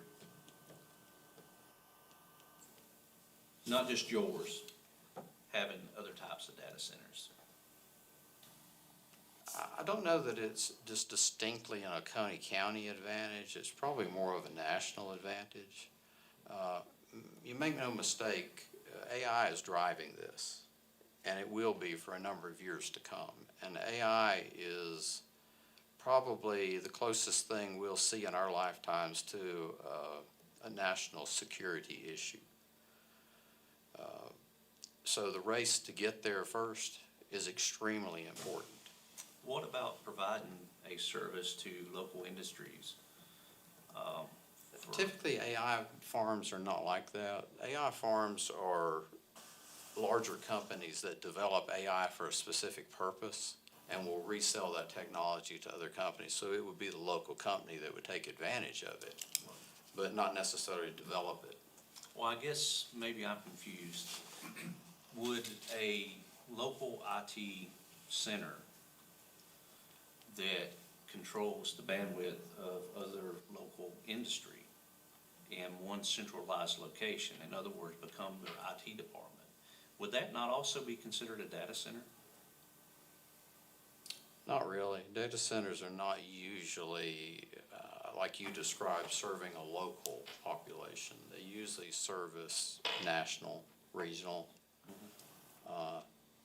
AI may be a little different because AI is, with AI, you develop edge technologies so that you reach out into the communities. A good example of that is self-driving cars. You don't want self-driving cars having to go to Iceland to get data to make a decision whether to turn or not because the data takes too long to get there and back. We're talking milliseconds, but you need that time. So you push that capability out into the areas that use it. Well, unfortunately, my knowledge is very limited, but I did do a search on data centers, and it gave me 6 types. And that was an enterprise data center, who's owned and operated by a single organization. Then a cloud data center operated by third-party services.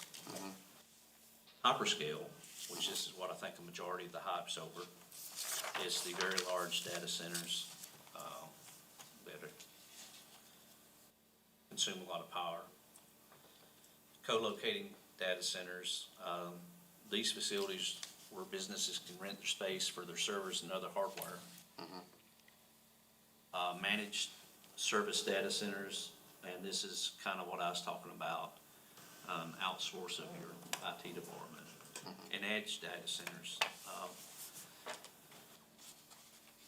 But what I'm getting from you is these other things other than the hyperscale, and I guess yours would be under enterprise, really are not considered data centers.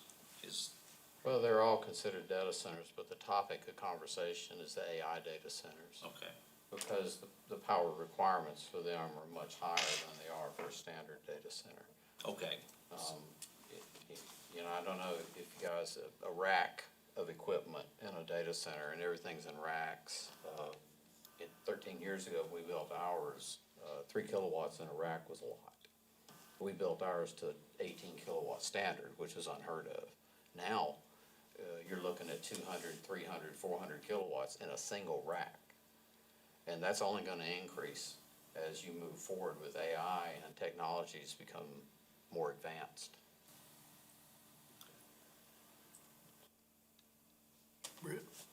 You said the race to. What is the race to? Is there a finish line? Probably not. It's probably a perpetual race, but you want to get there before other countries get there. Are we getting there? Maybe. Maybe not fast enough. Because they sure are putting some big ones up. They are. You know, what is that one Google one in Charleston, 9 billion? Mm-hmm. A lot of those are announced, but they're not there. They take years to build those Right. things.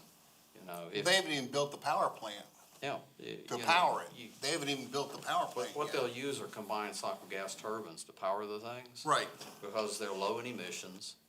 They're very efficient at what they do, but if you order one today, it'll be 4 years before you ever see it. Right. So you're, Well, they said the power plant for Charleston's gonna be in Candies, right at 95. Because that's where the gas line is. Yep. That's what the gas guy says. yep. If you're gonna build one, you gotta be near the gas line, because that's where the pressure is to be able to get the gas. Transco pipeline. Right, you gotta be close, that's why he said Iva. He says that's the best place, Yeah, Transco There ain't runs nothing through down that there. part of the country. and it goes right by there. Yep. Interesting, thank you. Thank you, Rich. All right, Mr. Tom Markovich.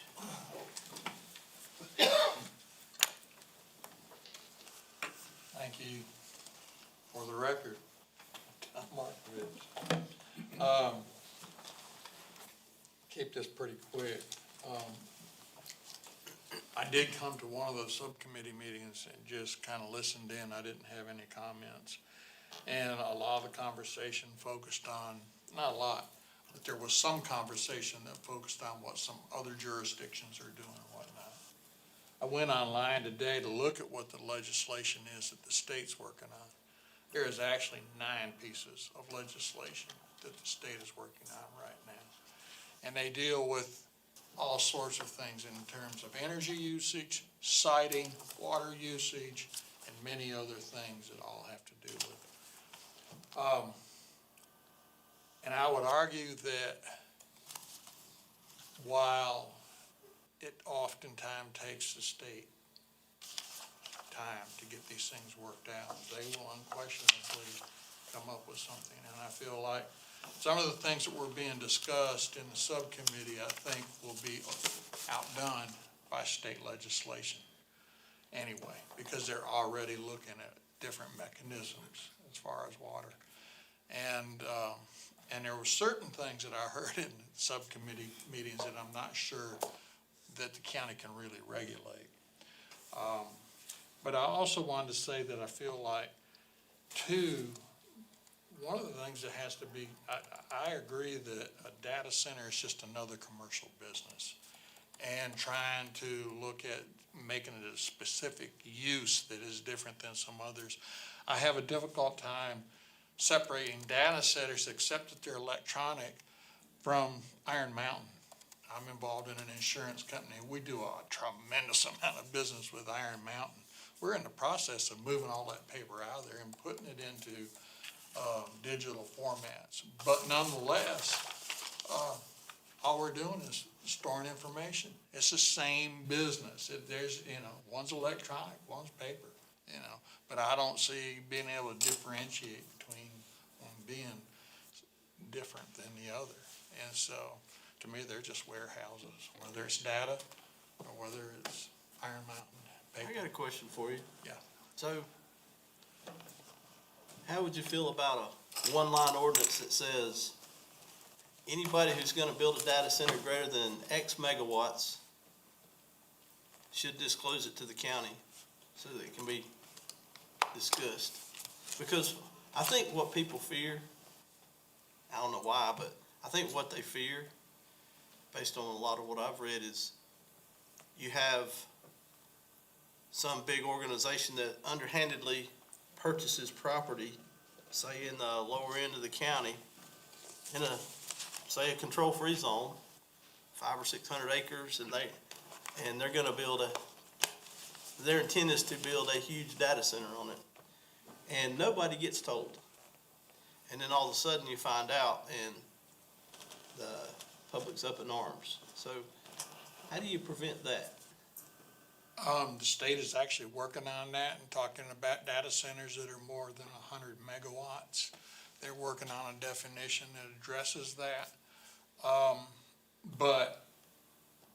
And they're also talking about specific regulating the actual licensing of some of these large data In centers. the interim between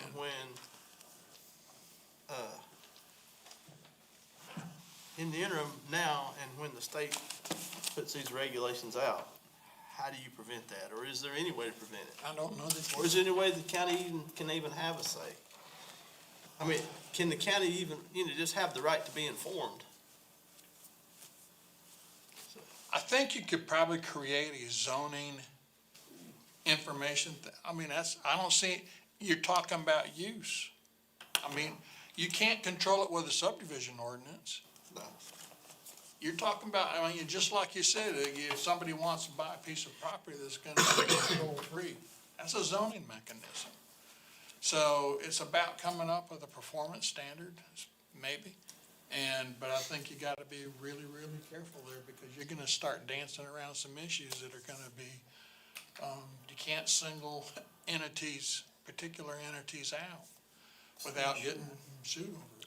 So, I just, No, sure, and the idea is a good one, but without, coupled with a performance standard, then we're just putting someone up here to get lambasted by the public, and no decision can be made to say, don't do that unless it's unlawful. So that's a bad recipe. Gotcha. I have one question, if I may. You said that there were 7 different ordinances of the state, and I have not looked into how those ordinances are read. But based on those, is that an opportunity for protection of the state overall?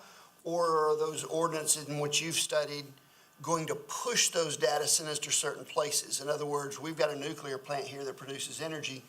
Should we be concerned about those ordinances pushing a data center more into a county like ours where we have a high wattage opportunity close by?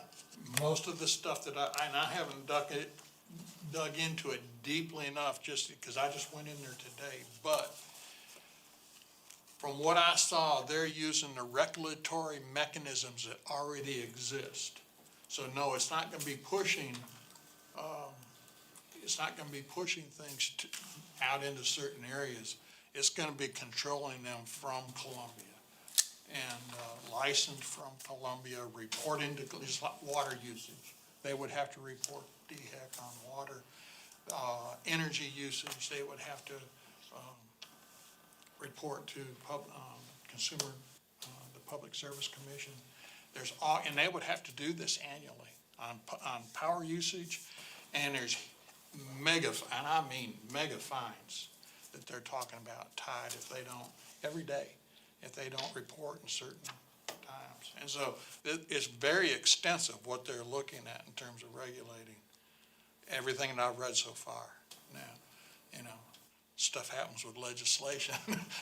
I've been involved in legislation for way too long, and I know the process. But nonetheless, I think the state is, I think there's some things the county could do locally, create a performance standard. And again, I go back to this whole thing. People are worried about water and power and everything. You really ought to be worried about the heat discharge. That is the one single thing that nobody's talking about and that they should be talking about. Heat discharge is unreal. And so, anyway, if there's ways that you can put businesses together to partner so that they're with a food processor or something like that, so that energy can be recycled. Those are good things. And it might be attractive to some sort of company. Anyway, that's just my 2 cents. That's all I got, really. Thank you. Thank you. All right, I'd like to open the floor for Teresa and Britt to discuss what your findings were as far as the committee, and do you have any recommendations that we need to vote on? I think Mr. Adams sent a letter to Mr. Root asking for some advice if we should put data centers, if we classify them as industrial, that they can only be located in our industrial zones in the county. Is that possible? So I do not take a position dissimilar from these fellows saying that, hey, all businesses that are similarly situated need to be similarly treated. So it's a matter of how you say this class of businesses is different than other ones. So there is more to that analysis. Whether it's called industrial, heavy commercial, or whatever, yes. I mean, there's appropriate districts for it. The county's district scheme right now probably it would fit for industrial, heavy, or highway commercial is what it's called. If you look at the matrix, the type of uses that are similar to a large-scale data center fit in those classifications, those districts. So if you're talking about zoning, yes. You know, what you call it doesn't necessarily matter what the restrictions are. Well, that's what matters, and that they're uniformly applied to similarly situated businesses.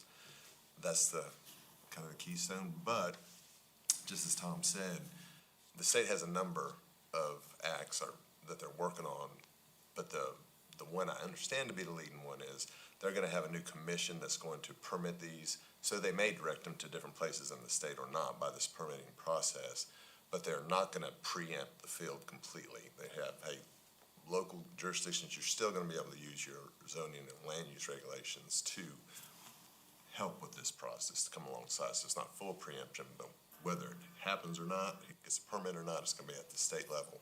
And they seem to indicate we may not give a permit in that area because they don't have the infrastructure to support it, whatever, not gonna get it, it's not a good area, and send it to whatever. So I'm trying to address both those questions. Well, but, okay, the state's working on some ideas, that's great. It could take years, and then in comes the friction with big money lobbyists that might alter their original idea, but that doesn't mean Oconee does nothing. I don't have a suggestion on what your policy would be, I was just responding to your question on Yeah, whether but it I'm just fit saying in that, industrial. great, whatever the state does is great, but it might be a long, what do we do in the interim? So it's okay for Oconee to act. Yeah, I'm sorry, maybe I didn't state it clearly enough. The state's categorization of it when they're permitting was to treat it similar to an industrial enterprise. So they are districting them at the state level that way on these three tiers, again, with the main bill I saw. So to your industrial, if I'm understanding the question right, can we put these in a district? Yes. Can you outlaw them completely in the county? No. Can you put them in a district and say this is an appropriate place for them to be? Yeah. Yes, okay. Okay, that was one question. I don't think we want to outlaw them. There's so many, there are some good things about them, you know? But like right now, the infrastructure's not here. That's just flat out, it's not here. And we never said we wanted to outlaw them, it was just how to manage. Once you get to a certain size, yeah, I think there needs to be some regulations on them. You know, but when you get to those sizes, you know, are they producing their own power? How are they producing their own power? Has Duke gotten to the point where they're doing the mini nukes now? Well, you know there's gotta be some state regulations on running a mini nuke, right? Does that not make sense? How about I start with a simple question for you guys? There is no, If you were going to pick a chapter 38 zone that you would put data centers in, that they fit in, which one would you pick? it would be industrial, Okay. I disagree. because you don't, commercial it depends on the size. There you go. If, There you and go. that's That what was my other you know, there's What like, size? there's like three different sizes, categories, basically. I mean, you got the small ones, you got the medium, and then you got the mega ones. I you think know? it's more in depth than that. I didn't mean to interrupt you. Was you? No, it's just, that's the way it's been broken down. But it depends. First, we have to define what is a data center. And I think tonight, we heard different interpretations of what we think data centers are. Some people are calling them AI data centers. Some people are calling them, like I think, is data collection centers. So The ones that they're talking about are the high-powered AI ones. That's the ones we're talking about. But once again, if we call it data centers, how do we define the high-powered ones separate from the moderate and low-powered? How do we define the ones that are local services versus global services? Megawatts. I Gigawatts. think there's. Megawatts and gigawatts. And not only they need. Because once you get up to a certain size, then you have some noise regulations. Okay. Then you have vibration regulations. You know, there's a lot of those things that go in with that kind of stuff, when you So- get up to the larger sizes. I'd like to make a motion to bring Richard back up, since he's a subject matter expert. He might can answer some of these questions at the podium. I'll second that. All in favor? All in favor? Aye. Thank you, Richard. Partially what you say is correct, but partially not. First of all, data centers, as you're really concerned about them, are AI data centers, and they're processing data centers. These things use tremendous amounts of power to crunch data. It's not necessarily the storage of data, it's the processing of that data. And that's what it's all about now, is how do you process that data? How do you bring those algorithms together? How do you develop that intelligence behind all of that? And there are specific processes for doing that and specific power requirements for the people that do that. So, yeah, it's different. And it's size matters. I hate to say it, but yeah, you got, a 100 megawatt data center is gonna be different than a gigawatt data center. How much noise do they make? That's debatable. The ones that I've seen so far are fairly quiet. Cooling in a typical data center is not what you think it is. In the past, when you cooled it with chill water. And if anybody's ever been around factories and stuff, you know what chill water is. Chill water is 45-degree water. Not in a data center, an AI data center.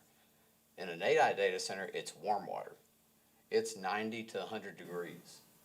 And the water coming out of the place is gonna be maybe 115, 120. So do you need a lot of chilling to get that back down to the 90 degrees? No, not really. It's just airflow for a lot of cases. So you have a lot of fans, a lot of airflow, and a lot of that noise is directed upward. And they do have technology for preventing things from being really loud, so there are noise abatement components to these data centers. The worst thing you can have is probably the data centers that we probably heard about when everybody mines Bitcoin. You don't care how loud it is, you don't care how much heat it makes, you don't care where it is, you don't care anything except making Bitcoin out of it. And those things are loud normally, produce a lot of heat, and use a lot of energy. So this is a little different. The people that are doing the AI, they know they've got to be conscious about what they use, because there's not an unlimited supply of anything out there anymore. So you have to be efficient. PUEs, that's the lifeblood of a data center. PUE less than 1, or you'll never get there because it's not theoretically possible, but 1 point something, like 1.1, 1.12, those are good. What's a PUE? I'm sorry. Power utilization. Let Teresa had raised her hand. I'm sorry. Oh, I'm sorry. Well, then No, go ahead. You're next. What's a PUE? I'm sorry. Power utilization. Thank you. Sorry. The lower it is, the better it is. That means your power is going towards the actual computation and not cooling it, and not other things outside. Right. So I've got a question. So what I'm hearing you state is these other types of data storage centers should not be included nowhere near or nowhere close to, what would you call it? I know it's not data mining, but it's, Power, you're talking about regular data centers like co-location data centers and Yes. telco data centers, things like that. Yeah, there are lots of those around. right, and they should not be included in this discussion. I don't think that's the focus of what you're looking at. because Right, what correct, is it so- you're what's the problem you're trying to solve? Well, I don't know if there's one here, that's what I'm trying to get at. Yeah. So what do you call, and that's, I'm trying to get a name on it first. So what do you call the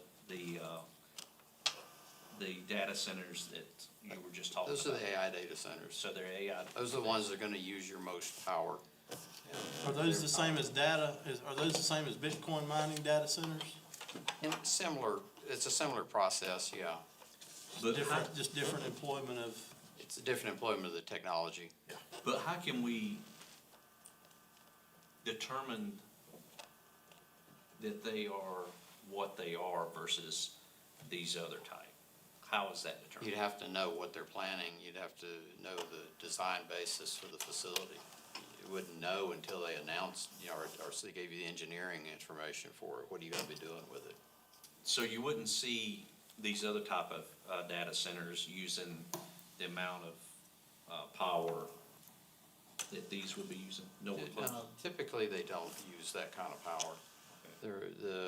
The whole process has evolved from CPUs. CPUs is what we've used in computers for ages and ages, but CPUs aren't fast enough. So you use graphical processors, GPUs, and it's the GPUs that you pile on top of each other. And that's where you get the power consumption, the heat. That's where the real work is done, and it's done extremely fast. So my question is, what would be a trigger point on power usage that should alert us that, hey, we're dealing with a data mining center or a AI data center? It would probably be the size of the power consumption that they're planning. And that would be, I'm lost here, I'm trying to learn. What kind of number? A small AI data center is probably 50 to 100 megawatts. 50 to 100 is small. Subject to change without notice as this whole market evolves. You see data centers out there that are gigawatts. You know, some of them are just unbelievably huge. And I don't know if you have the answer to this, but I'm just trying to collect data. So the 50 to 100 megawatt system, what footprint are we looking at? You mean building size? Building sizes, You could do 100 megawatt and 75,000 square feet. 75,000? It's not big. Okay. And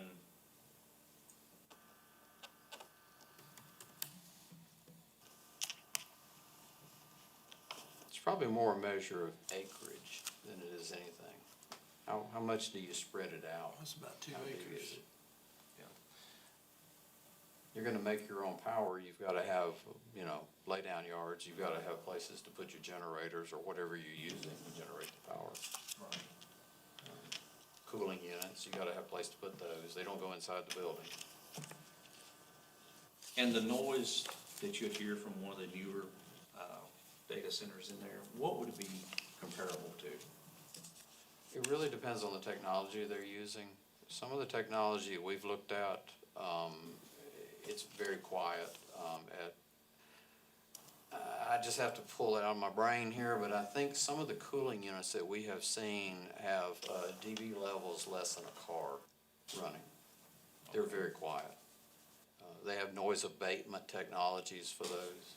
I guess the noisiest thing is probably gonna be your generators when they kick in. You're gonna use combined cycle gas turbines, they have noise abatement too. They have clean air packages for them. They can make them tier 4, I believe, is what it requires for the EPA. There are a lot of technologies out there that control that. And if you want to be a good steward and a good neighbor, then you would use that as you did it. But I think it all comes down to size. How big is it? Is it 100 or is it 1,000? How much power are you gonna use? Even if you don't use the grid power because it's not available, if you make your own power, then what are you gonna do? How are you gonna make that power? You can use gas turbines. You can use solid oxide fuel cells. You can use phosphoric acid fuel cells. They don't make any noise at all. Their byproduct is water and heat. And then you can take the heat and you can convert the heat. I know it sounds wild. The heat can make cold water because you use an expansion device. So you can capture that too. That drives your PUEs down when you do that. You use that excess heat to do something else with it, to make use of it. But as I understand it, the noise is coming from the backup generators to the point where they can do, like your business is a tier 3, correct? Yes, for tier 3. So where are your generators? Do you have generators? Behind the building in a container. Behind the building, but they're outside. They're outside. So, to the point where the generator maintenance, I guess they have to run them daily No, to make sure that they're working, however often, but they're confined to a certain time of day so they don't disturb. you could do that. That's what, those are the classes that I've read. You can custom between 5 p.m. and 8 p.m. at night. Be a Yeah. good steward, good neighbor kind of thing. It'd be good, Stuart. But it's the backup generators that's really causing the hum, the noise. Possibly, but you're concentrating on something that your grid reliability or your natural gas reliability, how you're producing your prime power, if your backup generators are on, that would only be a fraction of the percentage of the time that you would ever run, because it's only there in case you have a failure of your primary power system. Correct, but they're constantly being tested, so they'll be, so there's We test ours once a quarter, a order. You do, once a but. quarter. But you don't test them all at But once industry either. standards, that's not what I've read. Yeah, you don't test them all at once either, and you would have a generator farm, so a 50 megawatt facility might have a dozen of them out there. But you don't go out there and fire all dozen of them up and run them for 8 hours at 1 o'clock in the morning. You know, you pick them at intervals and you run and you exercise them for periods to make sure that they're functioning properly. So there was an article, so we know about Data Center Alley in Northern Virginia, Mhm. outside Dulles Airport, right? I know that area very well. Anyway, data center, built next to a neighborhood. Big complaint is the hum that never goes away, to the point where some of these residents can't sleep at night with the windows open. They have to put mattresses on the windows to help. I can only Mitigate the speculate, I can only speculate on that, but if they're using grid power, then I don't know what the hum would be other than the cooling towers or the cooling units. They don't even use towers on them. It's a closed cycle cooling system. It would be the fans, but I don't think those are subject to that. So I don't really know. I can't comment on that. Could I ask a question? Could it also be the switchgear coming into the data center? 60 cycle hum, Yes. yeah, you can get that. How many, so you're tier 3, you've got how many generators did you say? Single. No, Just one. just one. Mhm.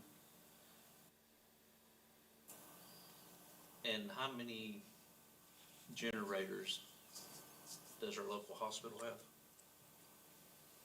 Would you have any idea? No, none. Anybody? You would typically have a redundancy capability.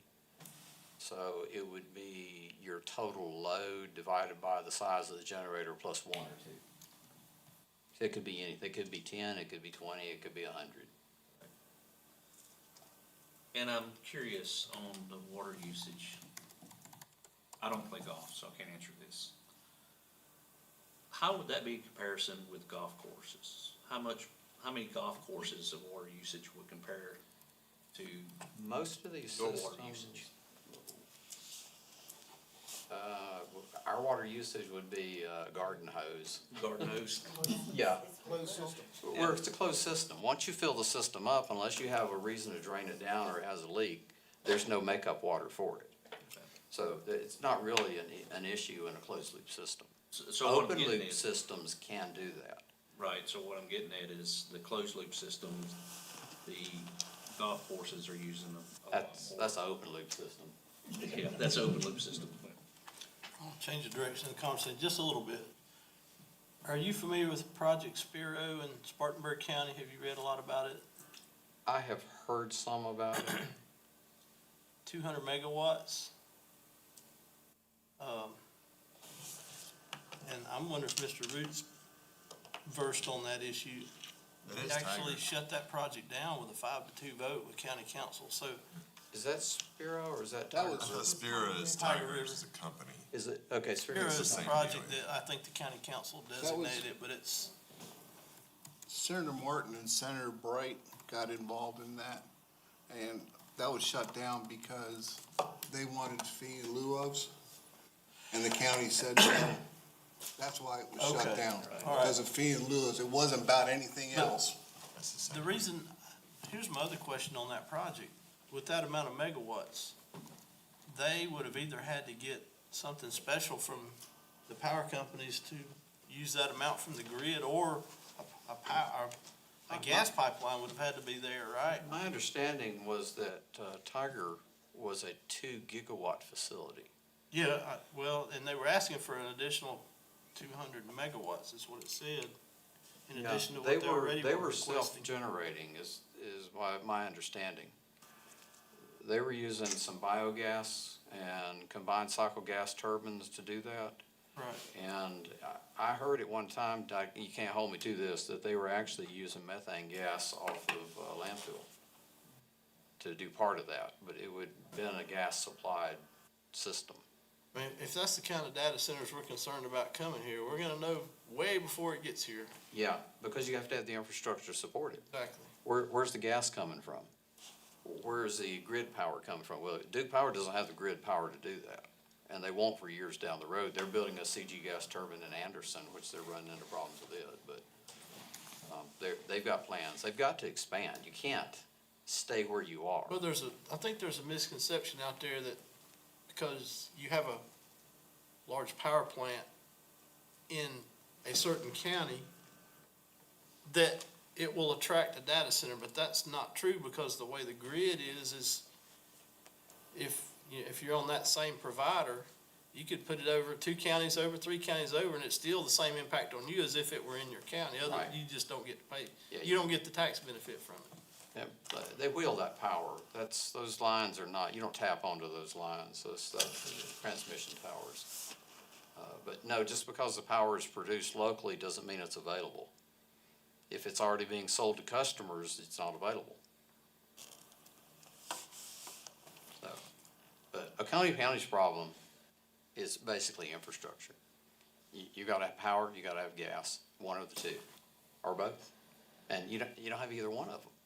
So anything other than small So, industry. well, let me ask you this, Richard, why is it that why is it that somebody can't get that capacity here, but yet they can go to Greenville or Spartanburg County to get it? It depends on where you're at and what the local utilities have done to give you that capacity. Where are the Transco pipelines? Transco pipelines are down near Anderson. Right, I understand the gas part, Yeah. that's just proximity really, right? Right, it's proximity.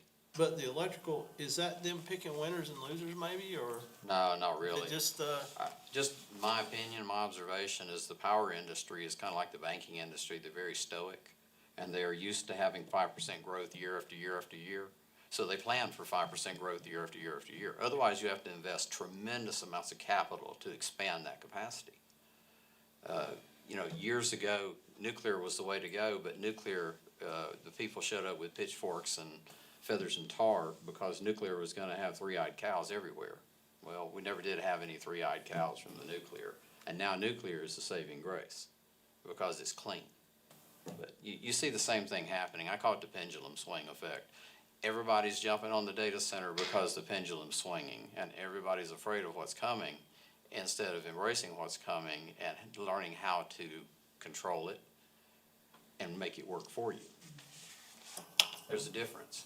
I've seen this, the state has one of the bills that is out there now, and I lost count of the number of bureaucratic levels of government it created to control the data centers. By the time you create all these bureaucratic levels, the data centers will be gone somewhere else. They won't be here. They'll be somewhere where it's friendly.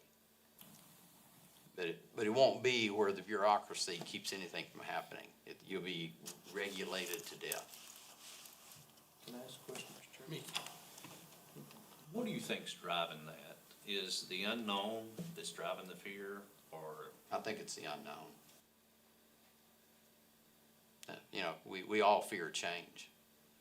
And if change comes fast, which is what AI is, it's an unbelievably accelerated change in our lifetimes that we've never seen this. So the rate of change is just unbelievable. So, just so we know, when you're talking about it's a race, and it being national security, what is the outcome of those individuals who leap into the next technology? I'm quantum computing, married with AI. Does it make let's simplify it. Does it make our security codes that we now have void? Vulnerable. So really, if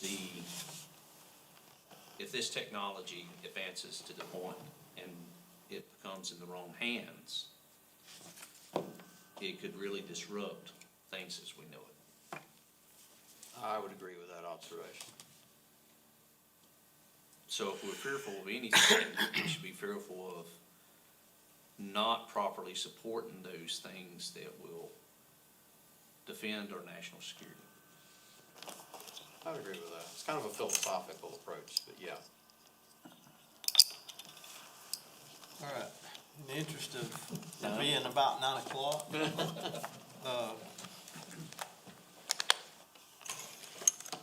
do we want to have a motion to continue this discussion in next month's meeting along with chapter 38? Or do we want to focus on 38 and push this out another month? Y'all not disband, can I? I think there's a lot to learn about this data center stuff, and I think we can wait, let's get 38 done and out of the way, and then come back and revisit it. All right, so I make a motion that we, should I say not table it, we don't want to table it, postpone it until the April? April meeting. Oh, wait, we're in March. Yeah. May. May meeting. Postpone a discussion of this to the May meeting, and we'll place chapter 38. We've got a lot of work to do in chapter 38 in the next agenda.